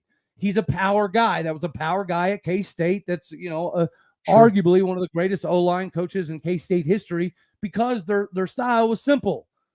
And then finally, when we start utilizing him to his strengths, and then we got Ollie Gordon in the backfield, and we implement the fullback and the tight ends, we look like a real offense. Yeah. I mean, I have my questions about it and kind of seeing where they are, but I mean, and just to bust your just busting your chops, but my thing is really, I mean, these odds, they've got them at what, 6th to 4, 5, 6. Yeah, no, actually 7th best odds according to CBS Sportsline at plus 1,200. I think FanDuel has us at 8th. I think DraftKings has us right around 7th or 8th, and I absolutely love it, man. I think, and honestly, I mean, we've been saying the same thing, that with Oklahoma getting disrespected the way they have been, I think that people are starting to pay more attention. But I do believe you. I mean, look, it's always better to come from the middle of the pack, and less expectations. Kansas State. Look, I understand the K-State look here, or Utah, and Utah is right there with them. But the thing is Utah has to come in here, and number one, and I was going to ask you about this, they're still jabbering a lot of shit being spoken out of there, right? A lot of it. And then it's like OU fans and Texas fans had a baby and it pooped out Utah. But I mean, look, and I'm a fan of their quarterback. I'm a fan of their coach. Oh, yeah. I also think that coming into this is a league that's really, I was on Around the Table Sports last week, and there was a large group of us, and we started talking about the Big 12. And they were asking who's going to win it, who's going to, everybody, and almost everybody had a different answer. There were 7 of us, and there was almost a different answer from everybody. Before it got to me, I'm writing down teams that could win. And no lie, I'm not even including. I didn't even really include Colorado because I just don't know. You know, I think they have a quarterback that is probably, if he's not number one, he's number two. Yeah. Jalen Daniels has to show us he can stay healthy. But if Jalen Daniels stays healthy, Kansas can absolutely win. Right? Yeah. They can absolutely win this conference. Well, I have OSU and KU in the Big 12 title game. If Jalen Daniels stays healthy, and we don't play each other, right? So it kind of matches up. And when it comes to Utah, right, I do have that first matchup with Utah as a very tricky situation because it's week 4. They're going to be guns blazing, right? This has been the animosity building has been between Oklahoma State and Utah fans. So it's going to have a little extra on the line. A new rival, man. Got a new rival. Where I think Utah is going to slip up is at the end of the season because even whenever I had Wild Ute on the show, one of the things that was brought up was depth, right? They have a lot of talent, but they lost 26, 27 something dudes. So, and a decent amount of them were some of their starting rotation in the back end when it comes to DB. So their defensive backfield looks like it's an absolute mess. Linebacker, D-line, they're good to go. But Wild Ute even kind of mentioned in his appearance on my show that we go as far as Cameron Rising goes. So if Cam Rising's healthy, we're like KU and Jalen Daniels. We can win 11, 12 games. But if Cam Rising gets hurt, we could go back to 7 wins. Well, now that they got Sam Heward, Brock Heward's boy, maybe that does kind of stem the tide a little bit there from them falling from 10, 11, 12 wins to 7 wins. But I don't know, man. I don't think, and you expect, even when you guys, right, were the kings of the Big 12 forever and a day, when you get to the end of the season, all of those games against the Iowa States and the K-States and the Oklahoma States, they get to you. That's what I said. I literally ended up writing down 12 teams that could, to me, really could win. And the only ones that I didn't put in that could win it were the guys could BYU do it? Probably not this year. I don't think that they're the worst team in the league like this says at all. But I think they might be though. They were the least active. They were the least active in the portal. Well, that's part of that. Baylor. Part of that has to do with the fact that they, with their honor code and all that kind of stuff that they got going on over there, is you don't just go and get anybody out of the portal for those guys. You just don't. Well, there was really 4 teams in the Big 12 that weren't active in the portal, right? The Oklahoma State, KU, BYU, and Baylor. Why are BYU and Baylor not active in the portal? They're acting like they're returning their rosters and they're super happy with their 4 or 5 win team. I don't get. And maybe they know something we don't. Too. Although I would tell you this, BYU one thing about BYU though is those guys that come off of their mission are a little older and ready to go, and a little more, they got real man strength at that point. Now, what I would also say is that I do believe that Kalani Sitake is one of the better coaches in this league. We both. I agree. But I do think that they're the ones that I would say, yes, I don't think that BYU can win. I know Baylor's not going to. Cincy, Arizona State. Houston maybe now at this point, but I don't think it's going to be long till they're in the – but if you look at that's basically 4 or 5, 11 teams that could really do this though. I think 11 might be a little rich, but you could easily conceivably go 9, I would say. Yeah. Okay. So Tech may have been a year behind. I like their quarterback a lot better than I like the one that they had last year. Yeah. Baron Morton's the truth. Baron Morton is he's good. And Arizona, we know, I think there may be more to them losing their coach than meets the eye, right? I know that everybody loves this guy that came in from San Jose State. I like Noah Fafita. I like McMillan. I think they're very good. Yeah. They're going to have certified. Something to say. I think they have something to say about it. Again, replacing your entire staff, though, yes, they do return like 85% of the roster, but when you replace your entire staff, like I feel It's like tough. it's going to Yeah, take yeah. a little bit for them to kind of synchronize. I would agree. I'm not necessarily picking them to win it. I They have still, the talent. again, I think they do. Have the talent and too. they do. I think UCF is a problem. No, dude. John Rice Plumlee is better than KJ Jefferson. Oh, I don't know that. Mm-hmm. I don't know that. Not for what they do there. Not for what, and they beat the shit out of you guys. So, oh yeah, they did in the bounce house. So it is what it is. But again, they're recruiting in Florida as well. They were very busy in the portal, were they not? Yes, they were. Yeah, no, they did good. They did good in the I portal. think they're going to be pretty good. I don't think West Virginia really wins Jefferson as that guy unless they kind of take the Colin Klein approach offensively. Then it could be a problem. But if they try to run him in a traditional quarterback setting, I don't see it going super well for them. Alan Tran, you see Kansas State going 12-0. Are you insane? Well, he also just said Baylor can win 8 games. He is insane. There's that. Just kidding. Hey, you know what? Really for anybody. I think that this is a league that a couple of 9-3 teams very well could be in the championship game. Oh yeah. Yep. I think at best you get a 10-2. This is a league that is going to feast on each other. You're gonna run into buzzsaws week after week. I think that a lot of people are saying it's going to be a terribly fun league to watch. It is, because I think competitive. On the show that we did on Ty's show, he was asking what was the most competitive league. There was differences in what everybody's definition of competitive was. But as far as top to bottom, anybody can beat anybody. I don't think that there's a doubt that I'd be curious to hear what the arguments were.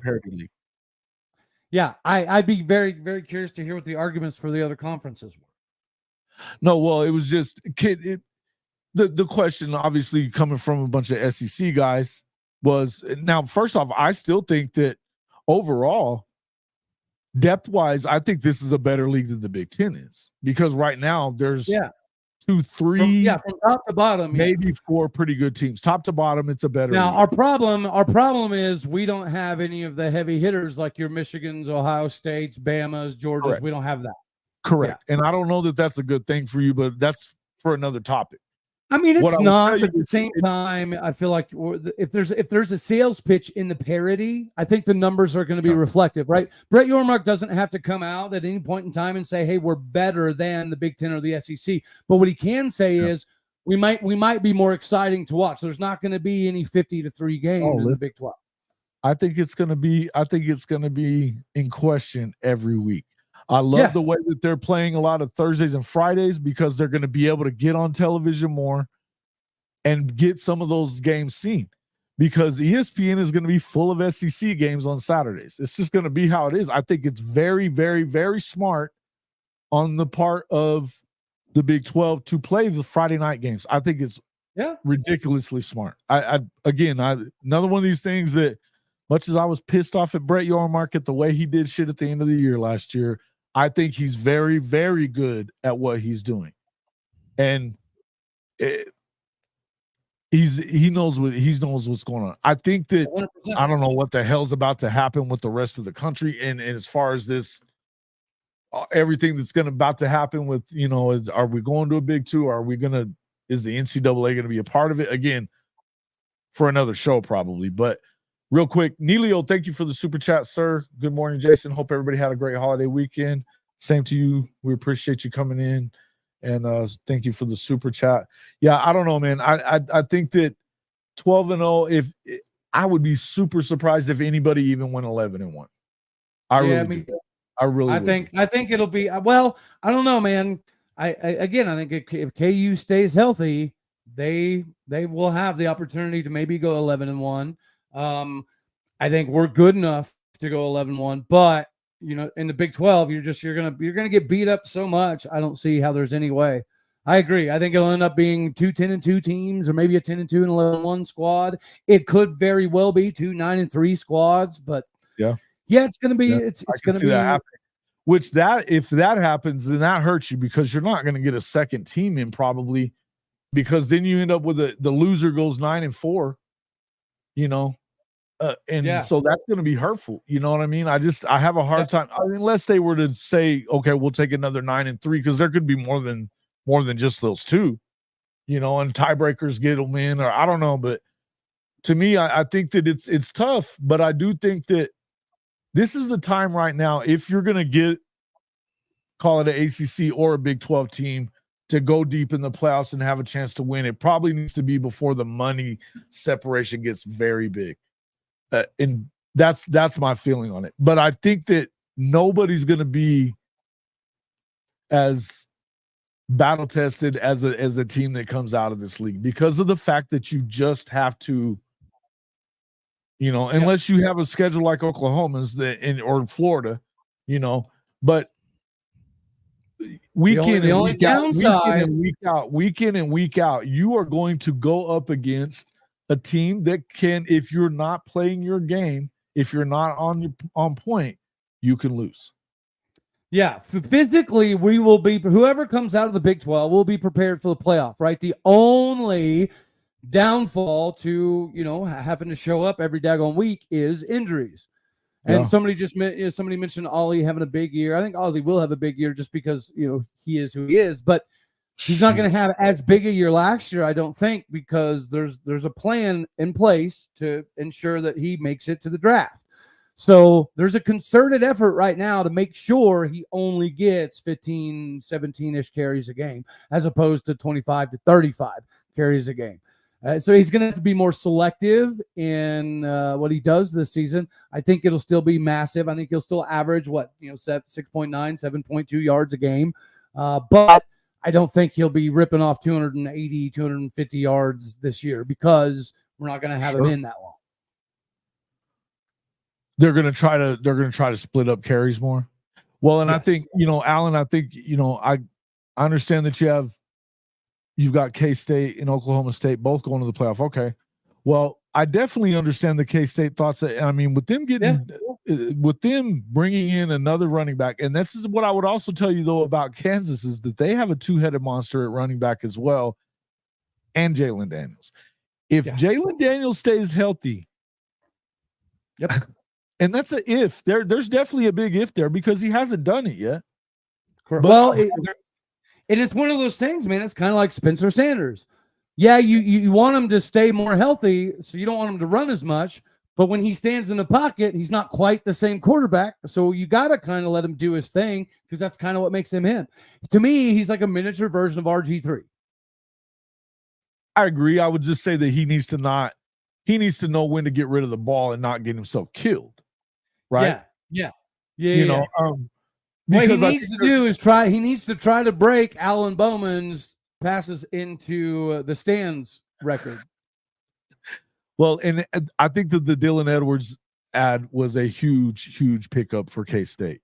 I saw somebody out here said that people were high on Colorado. I'm not. I mean, I am in Colorado, and sometimes maybe it does feel like I am high, but I'm not super high on the Buffalo, simply because I think Deion's. I think he's a good dude, and I do think he's a pretty good coach. He's a great motivator, good teacher, but I don't agree with his philosophy. I think he's going at it the wrong way. I think him completely alienating high school kids will have more negative ramifications in the long run. We talked about this the last few times I've been on, is that this is a look. I think you and I have talked about this before too. The transfer portal, it's like free agency in the NFL. Everybody's comparing it to that anyway, and it really is. The best teams in the NFL are the teams that build in the draft and sprinkle in free agents. Right. It's supposed to plug gaps, not be your entire foundation year after year after year. Right. We had Jake Crane on the show last week, and what did he say? He said, look, you cannot build the ship with transfer players. You use transfer players to plug holes in it. It makes and it's absolutely correct. It's what you have to do. And look, that's what happens in the league. It's what the best teams in college football, even since the portal got more open, have been the teams that have played less in the portal and really stuck to, look, we're not gonna get into bidding wars. We're gonna build through, through our high school kids, because you have to. Now, do I understand, being a little more aggressive? Yes, I get it. If you look at Florida State, it got them to 13-0 last year. I don't think it was going to matter in the playoff, but whatever. That's another story for another day. But in the end, do I think that they're doing that this year is going to help Florida State? I don't. I think that they're probably going to struggle. I think that now Ohio State, they were very busy in the portal. Yeah. But they were already really good. Correct. Do I think that their quarterback's good enough for them to win? I don't. I think everything else is. And I mean, the fact that they got some of those guys from Alabama probably didn't hurt them. But I don't know that they got the guy at the trigger man yet. I think Michigan is going to be down, not just because of Harbaugh, just because of how many seniors they had, and they're kind of having to plug some holes there. I don't like Oregon. I actually kind of hate Oregon, but I do think they might have one of the better shots at winning the Big Ten this year. Yeah. Well, Ohio State's going to. I think Ohio State's going to be good, but I think Ohio State's going to be great. I really do. But I also think that they better beat Michigan. They don't have if they don't beat Michigan and don't win the Natty, Ryan Day's out on his ass. I think he's very overrated. I've thought that for quite some time. Born on third base, bro. Born on third base. Ain't got shit done yet. And you cannot lose to your rival 4 years in a row. Particularly when they'd won 9 in a row from the Urban era into his, and then all of a sudden now he's there and is overseeing them losing 3 in a row. If you lose to Michigan this year, with all those guys gone, Sharon, I love Sharon Moore. I mean, he's an OU guy, so we're going to give him love, and he has done a good job at the helm, but they don't have the same team that they had a year ago either. But if you lose to them and you don't win the national championship, they will fire his ass. You know they will. This is how, first off, the new athletic director has no allegiance to Ryan Day. He didn't hire him. Mm-hmm. He's opened up the wallet. Okay, go get who you got to get. You better go win. You better, at the very least, take a deep run and beat Michigan. If you don't do that, it's your ass. I just believe that. That being said, I do think, yes, there's some things that could keep Kansas from doing it. But look, again, they have one of the better coaches in the country, and they do, just like Kansas State does. I believe in both of those coaches. Utah as well. I think that I like Utah if Cam Rising stays healthy, I like Utah's chances. I'm not positive that I believe they're going to win it this year. I'm not. And look, and I don't know how much I believe in Texas Tech either. The way that they fell off the map, I like their quarterback better. I think that they have a team that should be able to compete. But we still have to see Joey get it done, because we haven't. Well, I'd say when it comes to quality depth that you have, the two top teams are going to be Oklahoma State and Kansas State. And then when it comes to depth, Iowa State's they're gonna cause some problems.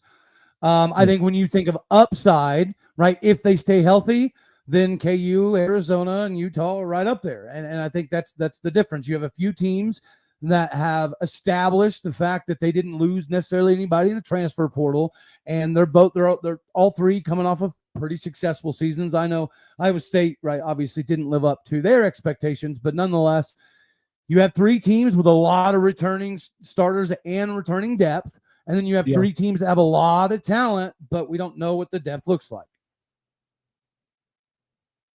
And then Texas Tech could make things interesting. Guys, West Virginia is kind of being slept on after going 9-4.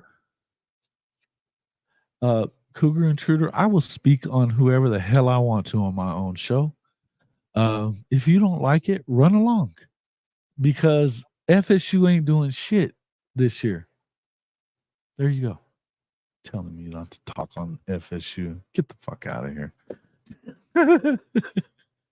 OSU should have gone in the portal for QB. No. Okay, so there's my thing. The reason that I'm not as high on Oklahoma State, you know why. It's part of it. Part of it, you know why. The other part is Alan Bowman. I know you're trying to tell me you like his. I'm not a big fan. I'm not a Bowman guy. I still don't think Bowman is the best quarterback on the roster. Now, I do think that he found a way to I think that you need to play Rangel. He needs to be the guy. Or Zane Flores, then, even if not him.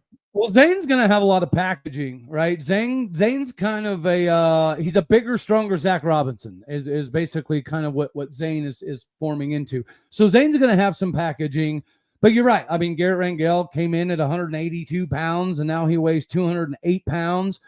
He came in running a 4.840. Now he's running a 4.640. Like Garrett Rangel, or 4.7, sorry. He's done some significant things in his time at Oklahoma State. Now he's just kind of waiting on his turn. But again, as much as I'm in the Rangel camp, Alan Bowman did find a way to keep his happy ass in the pocket this spring. So, and when he does that, when he buys himself a little bit more time, because for some reason, what he did last year was the same thing he did at Texas Tech, which is the same thing Spencer Sanders did, which is 1 read, 2 read, I'm getting the flip out of here, right? That's not going to work. And I think this season there's an emphasis on the fact, like, dude, you've got 7 returning starting offensive linemen. Keep your happy ass here, right? You don't run a 4-0. Why do you keep bailing? And I didn't think it was going to work. I didn't think year 7 he was going to magically be like, all right, I need to stay here in the pocket. But thus far he's done that, which is why he's kept Rangel kind of, I don't want to say quite at arm's length. I think Rangel's very, very close to Bowman, but I think the coaches know that as well, right? We have a quarterback 1A, 1B situation, which is precisely why we didn't even look in the transfer portal.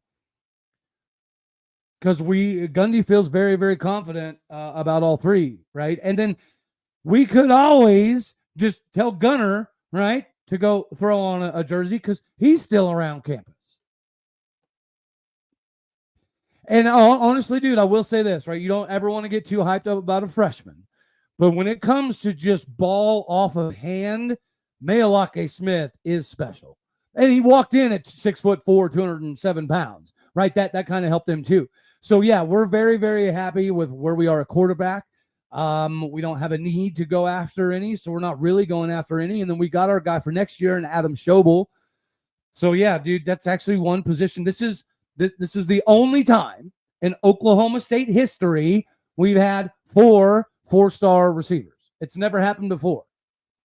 So really? Yeah, we're pretty comfortable. Huh. And behind Ollie, I will say, mama that's talking all that shit in there. Is somebody gonna talk about his mom or something? I was just giving my audience a hard time. I'm just giving them a hard time. This Cougar guy. Whatever, OU's trash. No, Ollie is a junior, but he's a draft eligible junior. He gone, right? Unless something catastrophically happens. Oh, he's gone. Yeah. He's right. I think he's projected as like the number 21 to 26 pick right now, or something like that. Yeah, because even if he just has an 1,200 yard season this year, which is exactly, he's still second round at worst. Yes. Yeah, and that's because running backs generally don't go in the first round anymore very often. Oh, correct. Yeah. Yeah. There's no red shirt, bud. Oh, Ollie's good, man. He's got game. He's got game. I was fairly surprised that he stayed, to be honest with you, just because of the fact that the people were offering him a ton of money. You know, Alabama was in that ship. I mean, there were people that were there. Yeah. Yeah. Mizzou threw him not quite double what we're giving him, but I mean, they tried. Mizzou threw him big boy money. Yeah, that's fair. That's fair, rhyming. I was just noticing that he was getting away with an awful lot from all you guys. Man, I'm old school. I paid in quarters. I paid in quarters. Now, if they could catch him, then that's when the big dollars come out. You know what I mean? When you break the bills out. Catch the quarters, get a bill, baby. All right. Yeah, I don't know. I mean, yeah, does Oklahoma State dominate the Big 12 or does UCF and Houston step up? I don't think anybody's going to dominate the Big 12. I was going to say I have a very hard time believing that anybody dominates this league. I do think that when it comes to how we've developed our roster over the years, I don't see any scenario where Oklahoma State's not in the top 4 every single year. Now, I do think there's going to be teams that pop up like UCF that are going to be problematic. I think if this craziness that Deion's got going, if he can get it lined out to where he has a more established recruiting philosophy, they're going to be able to be a problem. Joey McGuire clearly is not going to slow down in the recruiting department anytime soon, so they could be a problem. Arizona, they replaced their entire staff, but it's all about winning. Winning draws eyeballs, eyeballs draws dollars, dollars draws NIL money. You get the drift.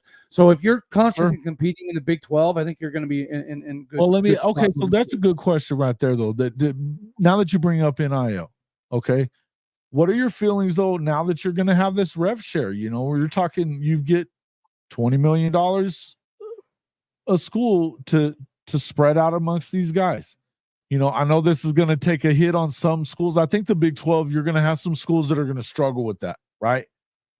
Because if you look at, we were talking about K-State as an example, right? And I'm not bad-mouthing K-State whatsoever. I'm just saying we looked at, while you had his numbers up on Friday of what they made, what their output, they made $100 million. Their output, though, to pay was 95, is what their bills were basically. And now all of a sudden now it's $20 million has got to go to the players. What's going to where you get that other 20 from? Or do you have to start getting rid of coaches and doing some of this other stuff? Not that I care about any of this. Because I still think you need to pay these players. Does this put you on in a better situation to where? What do you think what do you think revenue share does for Oklahoma State for first off, but for these Big 12 programs? Well, we're luckily in a good position where our donors have started to step up, and that's why you've been able to see Chad Weiberg make so many moves in basketball and wrestling, and I know there's some kind of trepidation right now going on with golf. People want to give Oklahoma State a hard time for winning so many golf national titles, but that's the expectation of Oklahoma State. If you play golf, is to win national titles, and right now we're not doing that, right? So I do think that the Big 12 in and of itself is going to be stuck in a position financially where we are what we are until somebody's got to break that glass barrier. Somebody in the Big 12 has to win a national title. When that happens, that's when everything will change. But, we've been saying that for 14 years. And to be honest with you, there's a decent amount of times that it did look like OU was going to be that team that had a chance to kind of do that for the Big 12, even after some of the Bob Stoops stuff. And that's been the stigma of the Big 12 with or without OU in Texas is that, they're good, but they're not good enough to ever win the one. And then TCU getting absolutely throttled did not help. No, it didn't. And they did what they did against Michigan, but Michigan, we know what they did up until this last year. So, when you start looking at it, I get it.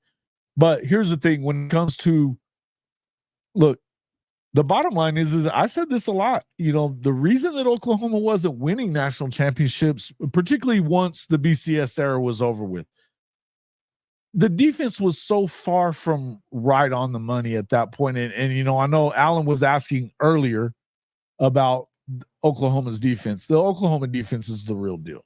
There is no two way. It's not anything close to what it's been in the past whatsoever. Now, thank God for that, because otherwise it would not be a successful move. that's one thing I've said to a lot of people that, as much as we hate Lincoln Riley because of him being slimy and the way that he left, the best thing that could have happened to Oklahoma was for him to leave. Because there's no way they were going to get to that point. No way. They haven't really lost anything offensively. They haven't. Seth Luttrell has been a very good offensive coordinator in the past. He's done a good job at North Texas to be the head coach, for a time. Yep. He's been successful ever. In fact, he's been a more successful offensive coordinator than Jeff Lebby. He's got a better track record than Lebby does. Right? Lebby comes from the Art Briles system, so they are immediately look. I understand what they did. I also think that part of the reason that Jeff Lebby got that job is because of his work in NIL and the fact that you had, an Oklahoma guy is the athletic director at Mississippi State as well. Again, you still got another 5-star quarterback. You're bringing in running backs like mad. You are deep, deep, deep at the skill positions all around. Aside from tight end, they still got to shore it up there. But they have studs there. They're just not as deep as they'd love to be. In the end, they would have still had that stuff with Lincoln. Defensively, we know what they would have done. We know what they would have done. So to me, that's a good thing. When it comes to the rest of it, guys, I believe that, again, I would tell you that I think Oklahoma has a better chance in year 2 and moving forward in the SEC, but I wouldn't completely count them out this year. And just like that, look, should the Big 12, when you look at the Big 12, I think that it is completely wide open. I don't believe that Colorado has I just don't think that you have enough depth there to get through a whole season. Somebody said they've got 500 on, who is it? Jordan Summers says, I got 500 on Colorado versus Oklahoma State taking all bets. Isn't that the last game of the year? It is. I'll take that bet, even though whenever I did my ranking of the easiest game, most difficult game, and the trap game, I did pick this as my trap game. I don't think Colorado's anywhere. Colorado's not even on the same hemisphere as Oklahoma State, right? And they're not going to be. But it's a Friday, the day after Thanksgiving, last game of the year. You know what I mean? It could get kind of weird. But I'll take that bet. Tell Jordan I will take that bet. If they can keep Shedeur upright, they're better than people are going to give them credit for. But offensively, maybe. But they had to plug a lot of O-linemen. Yeah. No, you're not wrong. You're not wrong. So that's the problem last year is I'm not picking. Look, I think that quarterback wise and what they have at the skill positions, even losing Dylan Edwards, I think that they have the ability to go out there and win some games. I don't see them finishing in the bottom 4 or anything like that. I think they've probably finished somewhere in the top half and possibly in the top 5. I don't see them winning it. I have a hard time believing that they can. Now, again, I still think that there's a lot of teams that are going to put in. I don't know that TCU's ready to be back yet at this point. I don't know that I trust West Virginia either, but I don't hate West Virginia and I don't hate Sonny. I don't hate UCF. No, Iowa State. Man, I'll tell you what, one of the quarterbacks that people aren't talking about enough is the Iowa State quarterback. I like Rocco Beck. I do, but I think like Rocco, man. The guy can get it. He can fling it. Yeah, but he's got 2 of the top 5 best receivers in the Big 12, though, too. And they're also going to have one of the best defenses in the Big 12, like they do every year. This is what they do. Look, that's one of my. I think that's my dark horse that I would probably pick before I would pick Tech, and probably before Arizona too. I think that Iowa State. Hey, look, you said yourself you're going to have to figure it out with the brand new coach. Even if you brought all those guys back, it's still a new deal. I think the biggest discrepancy between the new booties and the now somewhat original, right, Big 12 or the new Big 12, whatever the flip it is going to be the timing, right? What is the timing of the games? The heavy hitter Pac-12 squads, like a Utah, like Arizona, those teams that get all of us early, I think they're going to have a really good shot. By the end of the season, I think that's where there's going to be issues. And that's why I think the Colorado game for us is kind of a trap game, but I also think that they're 4 or 5 injuries away from having another 5-win season. So by the time you get to the end of the season, there's no way, in my opinion, Colorado has enough quality depth to be able to hold up at the end of the year. I think that's going to be their issue, is the quality of the depth, because of the fact that they are playing so heavily in the portal. And I listen, again, I'm with you on that. I believe that I don't know that I think they're going to win some games that people don't expect them to win. I don't know that it'll be that one. And I don't see them having a meteoric rise and winning the conference. I don't. But I agree with what Neilio said. Look, he said he's assembled a talented group of wideouts, no doubt. And look, it's a new offensive line, but so a lot of people have a new offensive line, guys. A lot of people do. And then who said that? Weston's talking about that they have 2 defensive tackle transfers ranked higher than Dominic Williams. Okay. All right. We'll see. Look, bottom line is it can't be worse than it was last year at every position. But the thing is right. that it's all new coaches again. I mean, I think they're going to be better on the offensive line because they got a good offensive line coach. They brought a good. They brought him from Oklahoma. He's been working with Bill Bedenbaugh. They got a good coach, so the chances are they're going to do okay there, at least to keep him upright. I think that Coach Prime needs to let Shedeur run a little bit, and not again. Whoever catches Colorado early in the first 5-6 weeks of the season is going to have a hellacious day. Yeah, I think you're right. I think I don't like the idea. If I'm Colorado, I'm over that freaking playing Travis Hunter every damn down on both sides of the ball. I think it's a terrible idea. I think it got him hurt way too much last year, and you need him.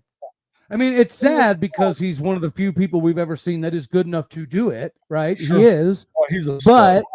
But yeah, if you don't have Travis Hunter and Shedeur Sanders at the end of the season, then what's it matter? Yeah. I think that's going to be the biggest difficulty for Colorado is I just think they're probably a year or so away. I think it sucks for Shedeur because he's that guy. But the truth is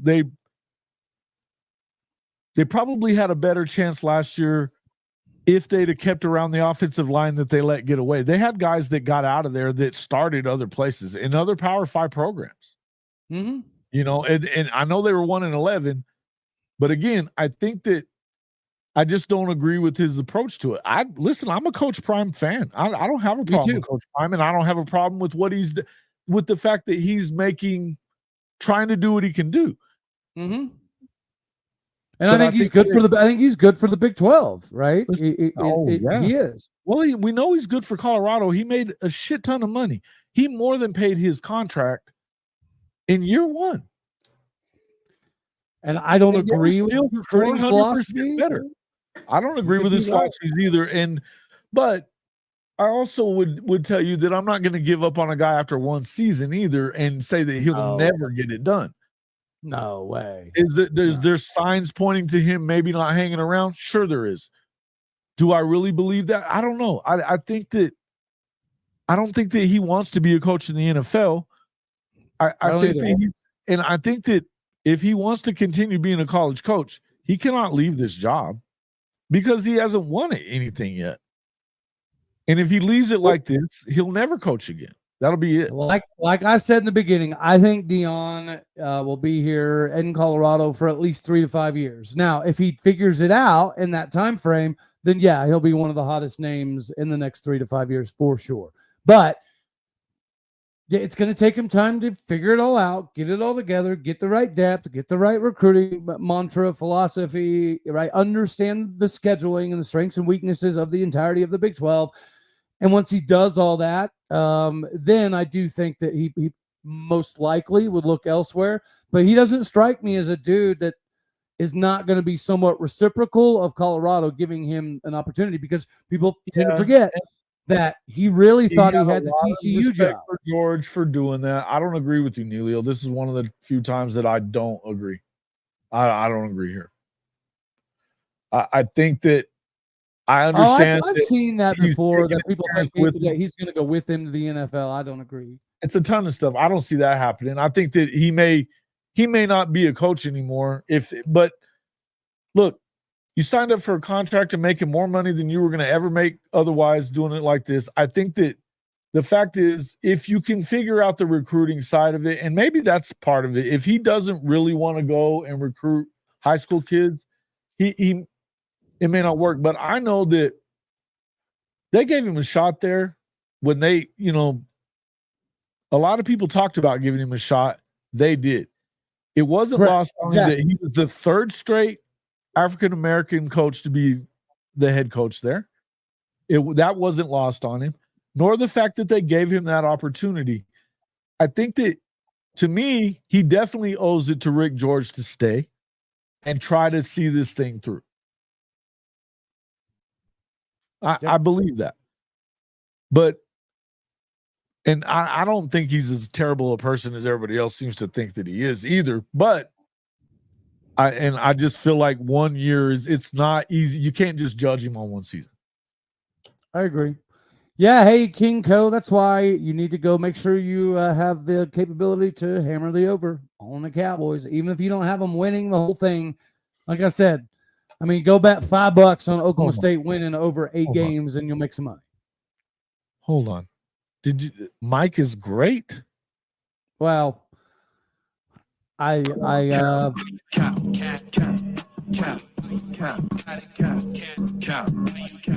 listen, he's a different Mike Gundy right now. I think he's still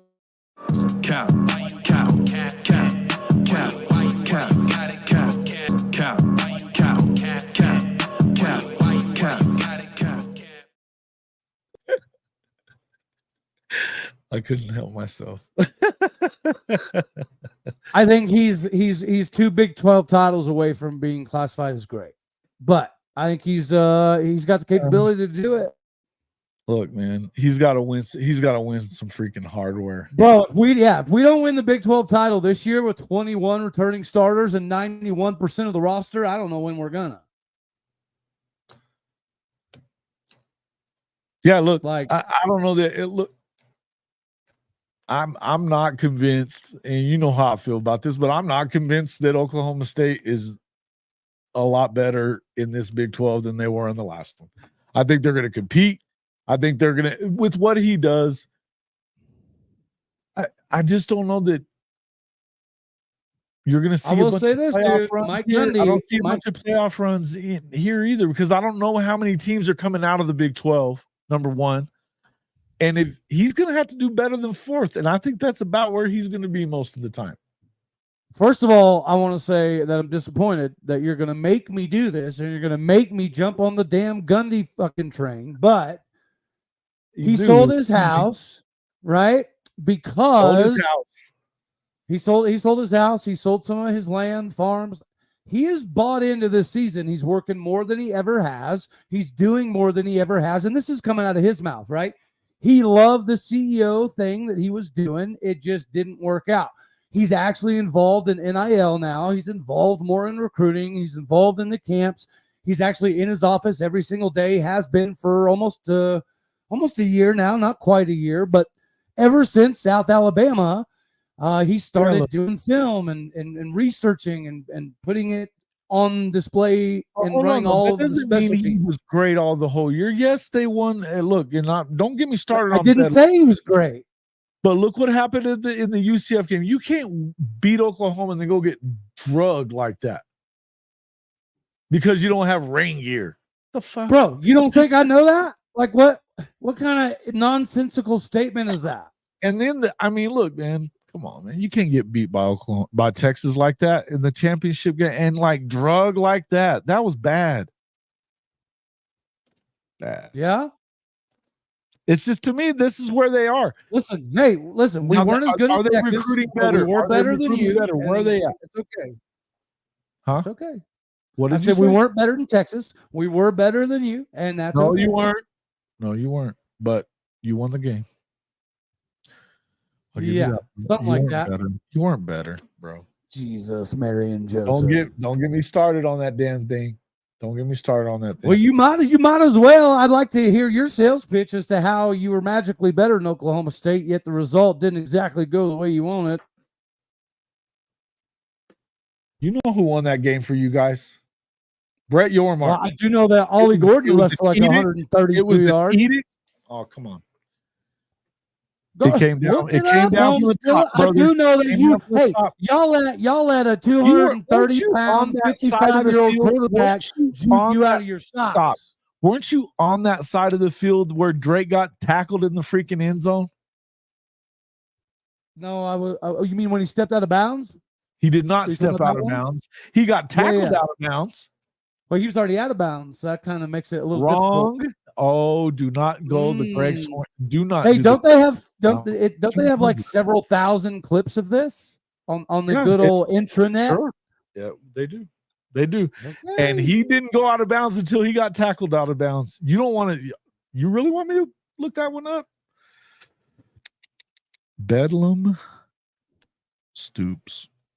So I do find it funny that OU fans are still clinging to this. You lost because of the refs and Drake Stoops. And look, it is what it is. There was as much of a problem. We lost because Brett Yormark was there. And get the fuck out. Listen, man. Here's the thing. Y'all sound like a bunch of boomer gooners. Here's the thing. Calm down. Calm down. Thing. I'm gonna give you this part. Hey, you owned it for like 7 decades. They should have taken advantage long before all that. They had opportunity. You lost 2 of the last 3. But that one was a fluke too, huh? Let's go back. I bet 2021 was a fluke too, huh? Tell me how that one wasn't right. I'm pretty sure that Lincoln threw that game, but okay. I mean, it is what it is. Got it. Are y'all going to do this in the SEC? The best I've seen Oklahoma State play. That game right there was the best I've actually seen Oklahoma State play. Our defense was stupid. In a long time. Yes. They were very good. That's the best defense I've ever seen from Oklahoma State. By far. Okay. Yeah, I'll give you that. Like when I first started going to games in like the mid 90s, like we had some NFL guys like Kevin Williams, and then we had Kenyatta Wright, and we had some dudes, R.W. McQuarters. But I didn't know.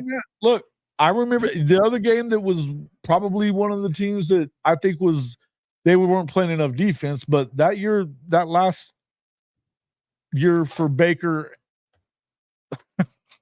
that freaking Bedlam was insane. 2011 was a fluke? 2016. 2011 was a fluke. I don't know that 2011 was a fluke, but they won the wow. Oklahoma wasn't it like 42-10? It wasn't good. But I'll be real with you. I really wish they lost more games than they needed to because they could have went. I wish we had y'all in one more year. I wish y'all were in this season because I do think it would make the Big 12 even more insane. But it is what it is. We're excited about the new booties, right? I cannot wait to go to Provo, right? That's been on my bucket list for quite some time. No doubt. We don't play KU. But I am going to go to Lawrence, right? Because the 7-on-7 high school travel stuff that I do, one of the photography dudes that runs all that, he's also with KU. His son is the starting defensive tackle for KU. So since we don't play him, I'm going to go check out the Rock Hawk Jayhawks in Arrowhead, evidently. So that's going to be kind of cool, right? Yeah. That's kind of cool. Yeah. They're playing all their games in Arrowhead, right? Yes, or not all of them. And that's another reason. That's another reason I will take that $500 bet is because they play KU in Arrowhead off of a short week. Colorado does. Now, if they lose and they're beat up, they stand no chance against us. Now, here's why it's a trap game. Go find him on. You got to go find him on Twitter at Aldeo State. Oh, yeah. Jordan Summers. He's the one that said that. He's the one that said that. I'm not betting $500 on freaking Colorado to beat anybody. Nope. Yep. Well, I would. I like it. I would bet that they probably beat some of the teams, but not any of the better teams. I'll put it to you this way: I'm betting. I'm already betting pretty much an entire paycheck on us winning the Big 12 and us making the playoff. So if people want to sprinkle more money at me, it's money making season, baby. Bring it on. Because I don't think that Oklahoma State will ever be picked to only win 7.5 again. I don't. Well, I could see them hitting the over. I think they probably hit the over. Can KU sell out Arrowhead? For a couple games, I think they could. I do. I like KU, Colorado. Yeah, I think they don't sell out. They don't sell out their freaking college station or their college David Booth stadium. They don't. Bro, they sold out every game last year. That's why they're tearing it down. Yeah. Dude, you remember when a game day came to Lawrence when it was 4-0 KU against 4-0 Duke? They had standing room only. Like they had people lined up outside. I couldn't believe it for a KU game. Yeah, dude, their fan base, it's like their basketball fan base has just been waiting on something to be happy about. Another story. The fog is another story. Yeah. No, I'm excited to go to some games. They weren't full for the freaking Oklahoma game last year. When it was, yeah, you get out of here. You talking about the game? Was that the game where it started raining and lightning and everybody left at halftime? Talking about that game? Yeah, that game. They weren't the game that was sold out. They weren't there to get out of here. They were not full to start with. You're high. I'm just saying. That's wild. That's a wild statement. I'm not even hating on Kansas. I'm saying they're not going to fill up they're not filling up Arrowhead. I just don't see it. Now, Sporting yes, they will. I think if KU gets themselves in a position where they're a top 10 team, I think they do sell out Arrowhead at least once or twice. Lincoln Riley's briskets got you guys ceiling 5-7, floor 4-8. Damn. Hey, bro, you should probably stop talking. Your call on 2011 being a fluke too kind of shows your hand on your football IQ there, pimping. They're mini pimping. He's going to come at you. He's coming at you here. Who? Lincoln Riley's brisket? I was talking to brisket, yeah. Here you come. That you can't, yeah. Man, if you're saying stuff that don't make no damn sense. I wish that Bedlam wasn't dead, but it's dead until I agree. Until Gundy's dead or gone. It'll be, well, even when Gundy retires, it will still be stuck. But I do think after that 8-year shit is up, that we will renew it. But yeah, for the next 8 years, there's no way. The only way to meet in 8 years is in the playoffs. And I do think that will happen at some point in time over the next decade. I just feel like it's inevitable. And if it does kind of even get close, matchup-wise, people are going to want to do it, right? Let's say there's a Bedlam in 5 years. The committee, if they can make that a playoff game, they're going to do it. Come on, Alan, because it's freaking Okie Light. That's why. What else? Why do you hate TCU? Right, I was going to say y'all should hate TCU equally. I mean, come on. Why are they hating on them? Because they're Okie Light. Dude, where's my homie Hank? Hankster, he's been here. I don't know where he is right now. I haven't seen much from him actually in a while now. And he didn't even jump on Kim or some of the OGs. He didn't even jump on that guy from Cougar, the guy that was saying that FSU stuff. Huh. He didn't even jump on that dude that was talking all that FSU trash. Where is he? What's good, Coach Smook? Sorry, Alabama He guy. must be. Coach He must be Smook. pretending to be productive, I guess. Hank Hank left. How rude. Did he say why he How was leaving? rude. Why did he leave? What's up there, Coach Smook? Thanks for coming in, man. Appreciate you. Appreciate you. Your show was good this morning while I watched it. Appreciate that. Yeah, guys, let me know who you guys put in the comments. Who do you think wins this conference, the Big 12? I want to see who everybody thinks that. It's like I said, Coach Smook was on that show that I was talking about on Around the Table. We all had a different answer. All of us did. You know, I would, yeah.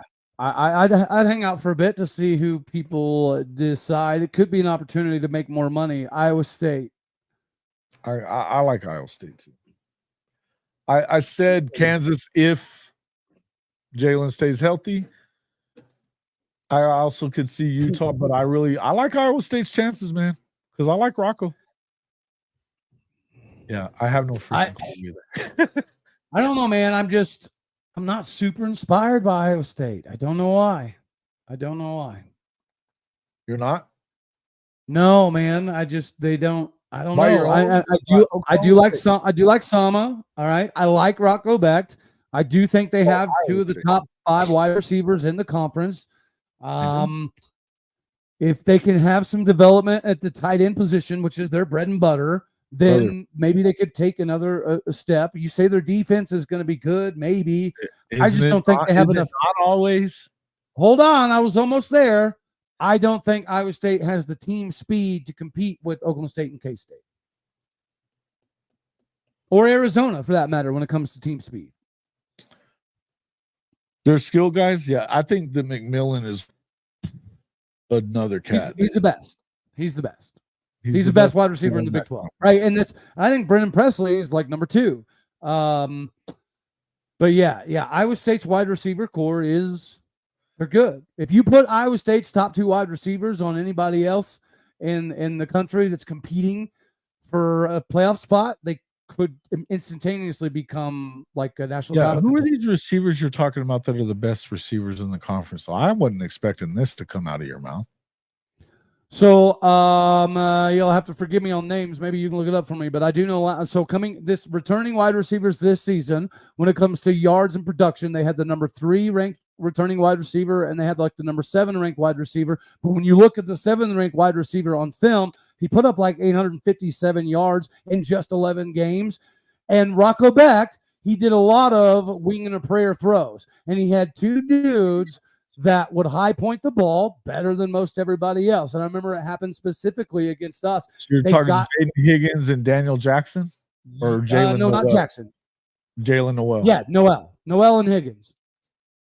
Okay. I have them ranked as the number 3 and number 5 best wide receivers in the Big 12. And look at you, I think yards production, like they're both like 800 yards, 900, 1,000 yards, and they did it with half of an offensive line, which is why the first half of the season they didn't even know what they were doing at quarterback. Neither did Rocco Becht. But when you look at early in the year, all he had to do was throw the ball up, and those 2 caught the ball like 75% of the time. They didn't have a lot of capabilities in the run after catch game, but they didn't necessarily need to. Now, if they have more development in the offensive line and Rocco Becht gets a little bit more time, and now you can catch those 2 in stride, I think that changes the game. Sharp comes in with Roll Tide. They're not in the Big 12, brother, but thanks. All right, King Co. Allfax. Arizona State. Now, OSU versus Utah for the Big 12 championship. That's what my gut tells me, but it's a complete toss-up. Okay, so you've got OSU and Utah. Okay, all right. Let's see. Yeah, I got to hear who these are. They were good. They were good. I don't know that I think they're the best 2 in the conference, but I said number 3 and number 5. But I don't think they're the best receiver room in the conference either necessarily. I think that they're because wide receiver room would indicate all across the board. I'm saying they have the 2 and you think that's 4 stars coming out of Okie Light, right? Utah, if he plays all season, if your quarterback plays all season. Okay. I think Utah fans feel the same way. If Cam Rising stays healthy, they expect to play in the Big 12 title. What about the Colorado Neon Deons? I don't think they're going to win it. Mars Jen's I got think- Arizona State, huh? I think he's that got to just- be trolling. Now, if he's not trolling, I'll bet some money on that. I'll bet you $1,000 that Arizona State don't even sniff the would Big 12 too. I title would- game. Mars, I would have to take that bet. I don't believe it. I got $1,000. Says Arizona State won't even finish in the top 3, bub. Yes, you got Jeff Sims at quarterback. I don't care. I don't care who it is. Who? It's not Jeff Sims, is it? Is it Jeff Sims? Who is it? Arizona State. I'm No, not they buying. lost Jaden Rashada, They did. and Jaden Rashada was like okay. Jaden Neil's, Rashada, Bo Scatabo, and Badger were that was their team last year. Their team Yeah. was 3 dudes. Okay. 12-0. Sharp. Who do you got? Who do you got for the? the Big 12 championship? Who do you got winning it? Thank you. I that. agree, Sharp. Make Cam sure y'all do. Rising, yeah, I got Utah going. You just said, wait a minute, Alan. Earlier, you told me that K-State was going 12-0. Now you're telling me that if Cam Rising is healthy, that Utah's going 12-0. Which one is it?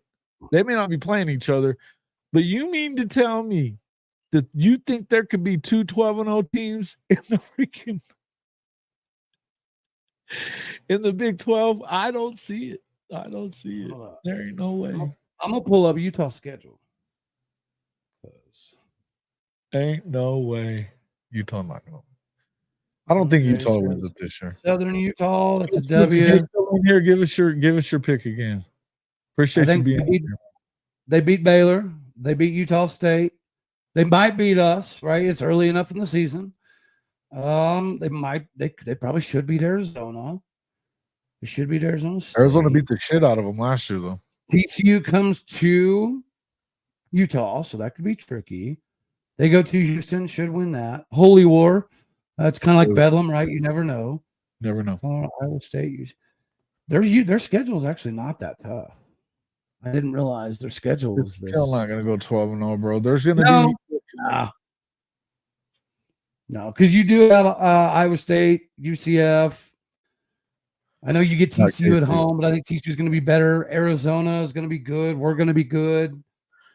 I think that your championship teams probably at best are 10-2, and I would not be surprised at 2 9-3 teams.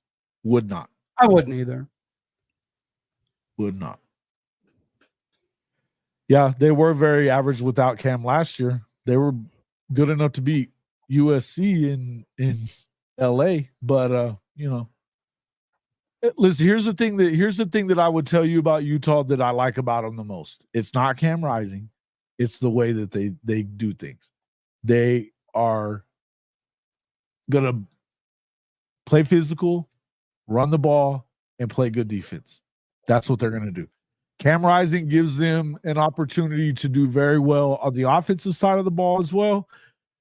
But the reason that Utah will beat a lot of teams in the Big 12 will be because they are more physical. Period. They don't have, even with Cam Rising, they're not going out there getting 500 yards. It's just probably not going to happen very often. They're going to go out there and keep you from getting 300, and that's how they're going to beat you. Mm-hmm. This is what Utah does. This is why Kyle Whittingham is one of the best coaches, because he gets guys that fit that mold. They're going to run the hell out of the ball. They're going to play really good defense. That's what they're going to do. If Cam is there, he can win games for them. But if they're gonna play for the championship, it's going to be because they're who they have been when they won those 2 Pac-12s, and they're just out physicaling your ass. That's how they'll win it. It won't be just because of Cam. Now, without Cam, they may not be able to win it. But with Cam, it won't just be because of Cam. And I agree there with Cracker Mac. I think we will have like 3 or 4 losses after the playoff.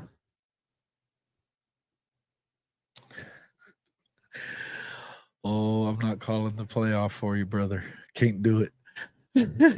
Hey, Big 12 winner. Hey, Big 12 winner's gonna get there, right? There's no question about that. Big 12, so I don't think you're gonna win the Big 12. So, and there's a good opportunity that 2 could get there. I mean, I don't put it real high on the scale, but if let's say Oklahoma State's 11-1, right? And let's say we play a 10-2 Utah or a 10-2 Kansas State for the Big 12 title game, and we lose. There's still a good shot that we sneak in. Not if you were 9-3. Not if you were 9-3 when you got there. I just said 11-1, bro. That's what I said. If we're 11-1, bro, get out of here with that. And we play a 10-2 squad. Oh, you got Tattoo Baker in this, B? It's good. It's good to see Tattoo.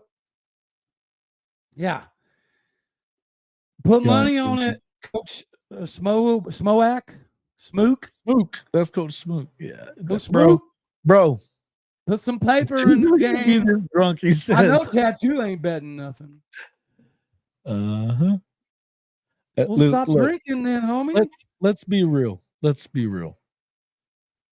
Y'all ain't going 11-1. Y'all ain't winning the. No, I don't think so. I don't think so. But what was I saying is if a team, dude, you could take us out of the fucking equation, smart guy. What I said was if a team is 11-1 and they lose the Big 12 title game to a 10-2 squad, they could still get in. It could be anybody. That's what I'm saying. If an 11-1 squad loses to a 10-2 squad, that team could still get in. And then the Big 12 has 2 representatives. But again, we just got done talking about how it's going to be 2 10-2s at the best, and it would not be surprising at all if it was 2 9-3s. I think this team, in that scenario, we only get one team in. Well, I don't understand why this is difficult. Is it because we're talking numbers that makes it difficult? Really? I agree. I think it'll be a 10-2 squad. But once again, if there's an 11-1 team that loses in the Big 12 title game, they can still get in. I'll bet you that Oklahoma State is not in the playoff this year. Well, what are you going to bet me? I'll bet you a bill. We'll just go $100. That's fine. I'll take your bill. We can go another 100 on Oklahoma making the playoff if you'd like. Yeah, I'll do that too. Okay. You heard it here first, folks. You seem to. Yeah. Oh, Kyle's in here talking Colorado's going to beat y'all. Hey, last time I bet you, I did pretty daggone well. So bring it on. 1-0, baby. Yeah, we definitely should drug test Okie like Cody, but we love him anyway. You probably should. You probably should. You never know what I slip in this Powerade. True that. Figures. Yeah, I feel you.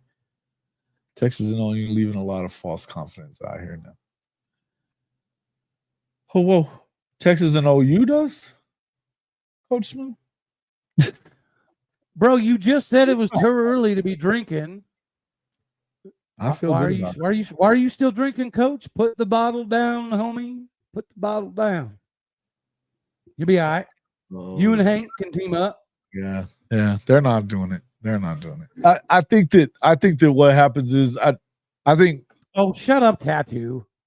You're just talking at your ass for shits and giggles. It's okay. Tattoo Baker. You can shit and giggle. Welcome in, Tattoo Baker. While we're throwing it around, put some money on it, Tattoo. You won't though, because you know that's a ridiculous statement. 5 losses. Yeah, that would be the under.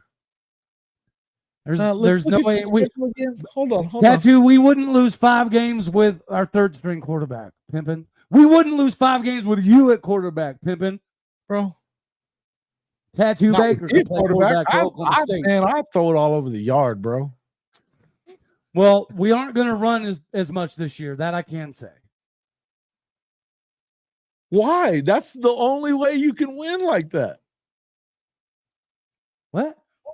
I said we're not going to be running the ball as much this year. That's why? That's what I said. Why? That's how they won last year, was running the ball. You shall see, sir. You shall see. Tattoo, stop talking.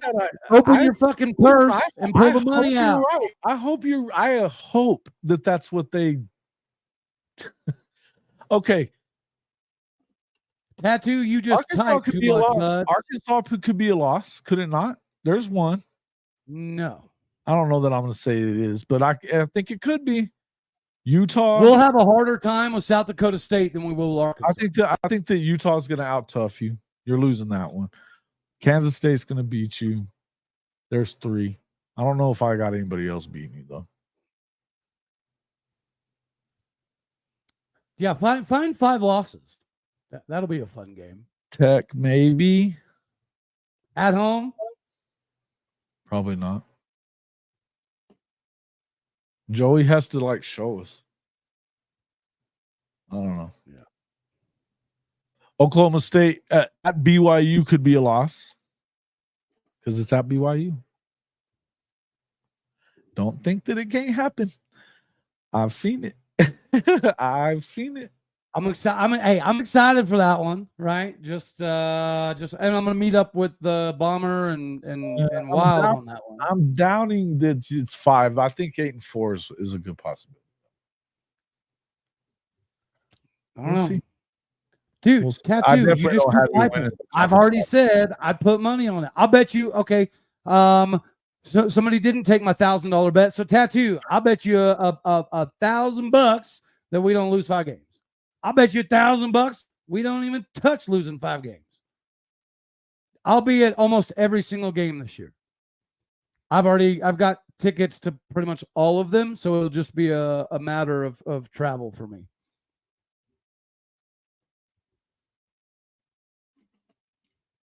Chicken says it's happy hour.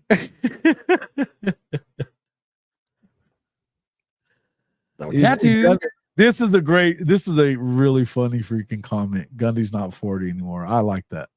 That a boy, Kyle, my man. And you know what? The crazy part is like he's putting more work now in than he did at 40. That's what's blowing my mind. Enough. Yeah, fair enough. Mm-hmm. Yeah, South Dakota State's that's going to be more difficult than Arkansas. You can write that down. Hey, man, glad to see. Hey, thank you for becoming a member there.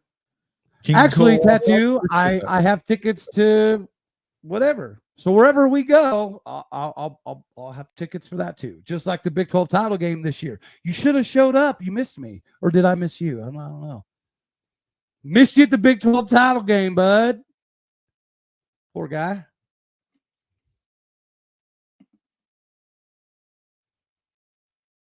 New member. Y'all have SDSU this year? Yeah, they won 29 games in a row, back-to-back FCS South Dakota State. Yeah, that's a tough game. But it's at it is. And the only reason I'm confident in it is because we're not under-preparing. Like we're 100%, we're not overlooking them whatsoever. They're gonna get our best for damn sure. So, yeah, pretty excited about it. We're gonna have to relive all this as you come back right before the season. I'm actually I've got to deal with the. In fact, I need to show you that when we get off of here. But we're gonna get out of here in a second. But the CFB professor and his power rankings. He's actually got all the games picked from post spring. So I'll show you what he's got you at. He definitely has it a lot different than like what Vegas has. His power rankings are pretty good. Have you seen him? He's on I like him, man. He's got pretty good stuff. He's a lot of good analytics. Good stuff. We'll have to take a look at it. But yeah, y'all made Quinn Ewers into a Heisman attendee. He wasn't an attendee. What are you talking about? He didn't go to the Heisman stuff. That's funny though, Tattoo. He's gonna bust Paul's. Hey man, when you come in here, I appreciate you coming in here, Tattoo. We can call Tattoo Can't Get Right. That's Tattoo's new nickname. Can't get right. Oh my God. Or don't know ball. One of the this is one of the Oklahoma creators. Yeah. He's when it comes to Twitter, I think Tattoo is like fucking way up there. He is. But you know, he's really good at typing because of his mystique on Twitter. He's pretty good. I'll give you that, Tattoo. You can type with the best. I like him much more than I like Big Game Boomer. I'll tell you that much. A Big Game just puts stuff out to put stuff out. He's a clown. He's a little much. Yeah. Tattoo definitely is up there in the Twitter game for you. Oh, you folks. They're gonna. That's one thing. Neilio's right. They're gonna. You want to talk about a team that's gonna bring.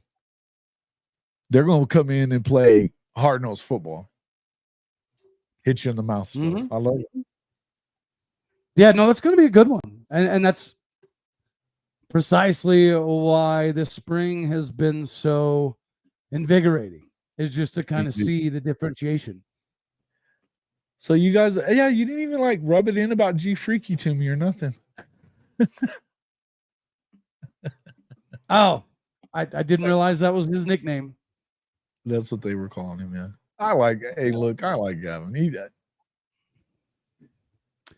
Listen, we like that he's here, and we like like that he dropped a fumble and helped us win. Like, we like Gavin as an Oklahoma State country. He's helped us on the field already once, so we can't wait to see him do it in an orange jersey. Yeah, he kind of gets a little jittery back there. Punt returns. I wouldn't have him return him any punts anymore. Just saying. Dude, say a fun name to watch out for is, you remember Kyler Pearson from Union High School, went to KU?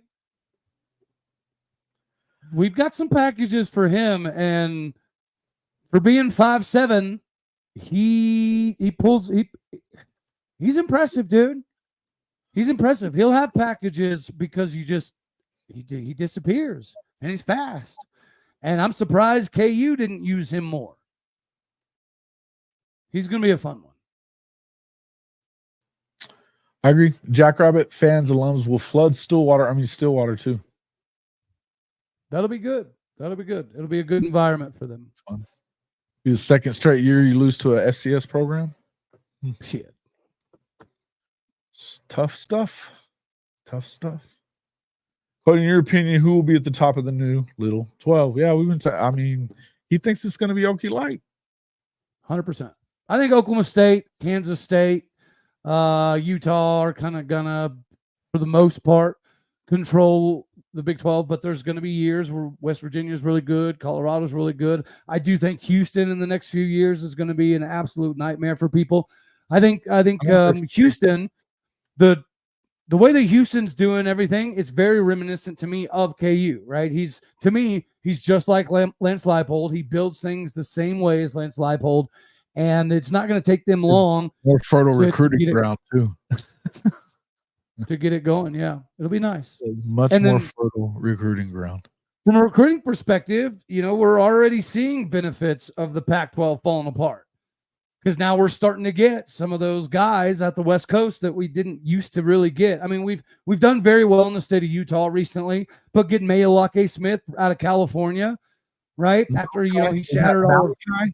Or is it Mayolake? Mayolake. Okay. You like that guy, huh? He's pretty good. Well, I didn't think he would do much, but the very first practice I got to see, he was the first one that caught my eye, right? Just throwing into the nets as a casual painting over. And the way I couldn't see all of the numbers. And I was asking the dude, I was like, hey, who is that? And he's like, oh, it's the freshman. I was like, that's the freshman throwing like that? Okay. So I couldn't even see who he was, but I could tell his ball was moving at a different rate than some of the other dudes. And he stood out like you said, he walked in at 6'4", 207 pounds. So he's a big boy. So I got to say this, it surprises me, but they're 27th in recruiting right now. They're in the top 30. I don't think I've seen that ever. Well, we were 21st like a week and a half ago, but yeah, we keep bouncing between 23 and 26, 27-ish. I was just looking at 247. I was just looking at 247.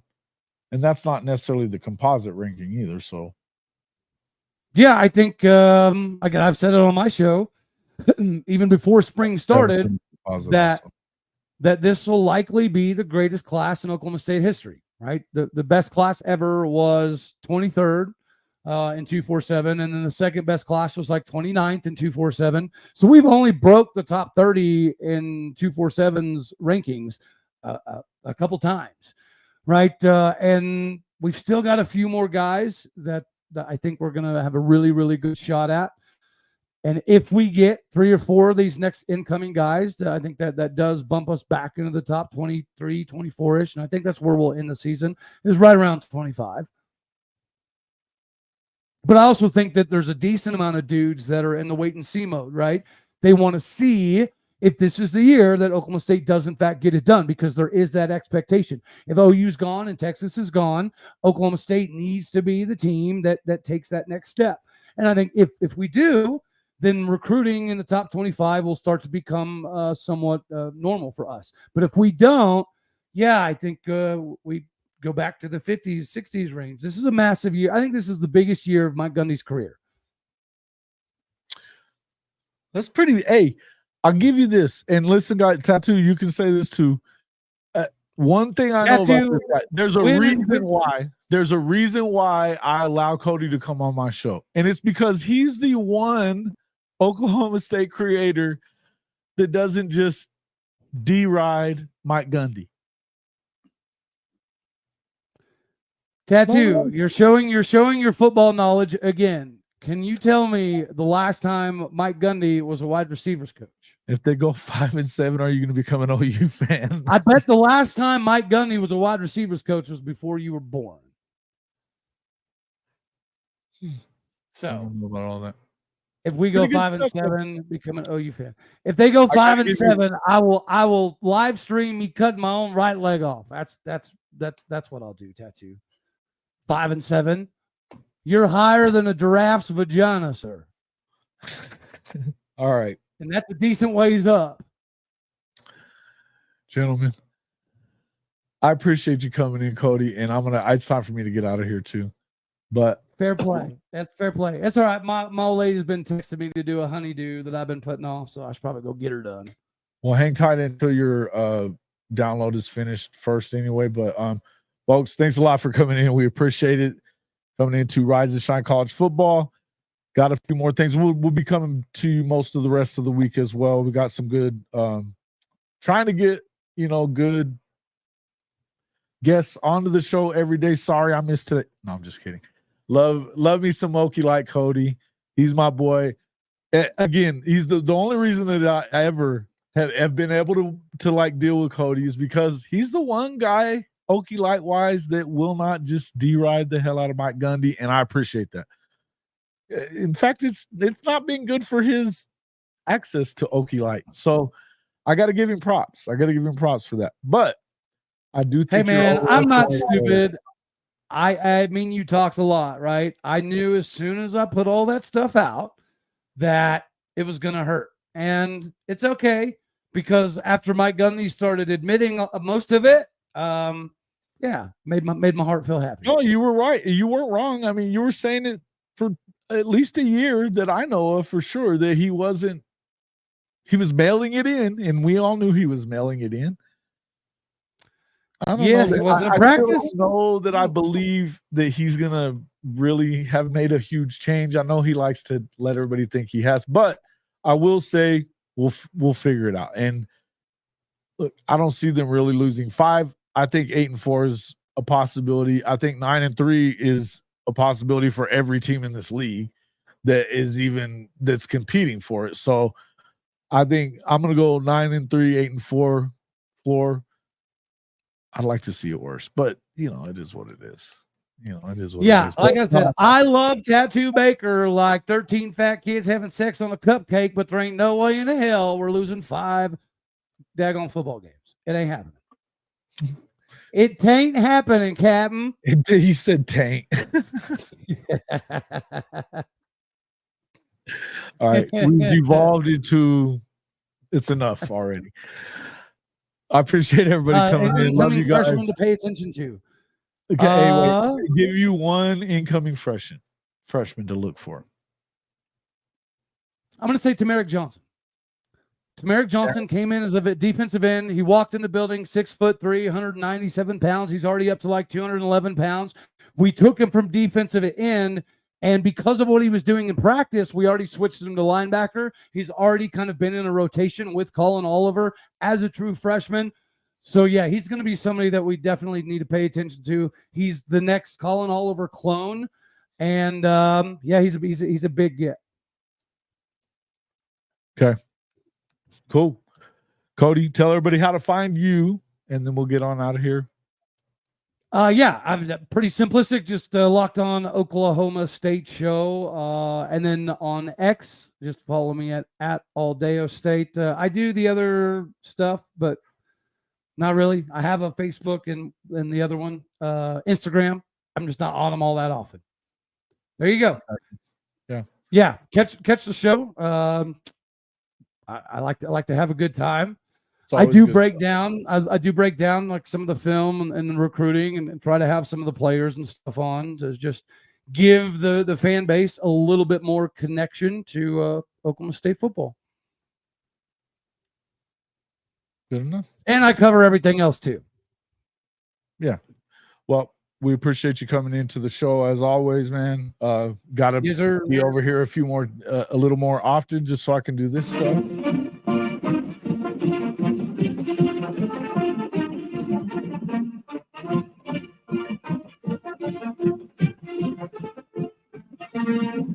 See you later, everybody.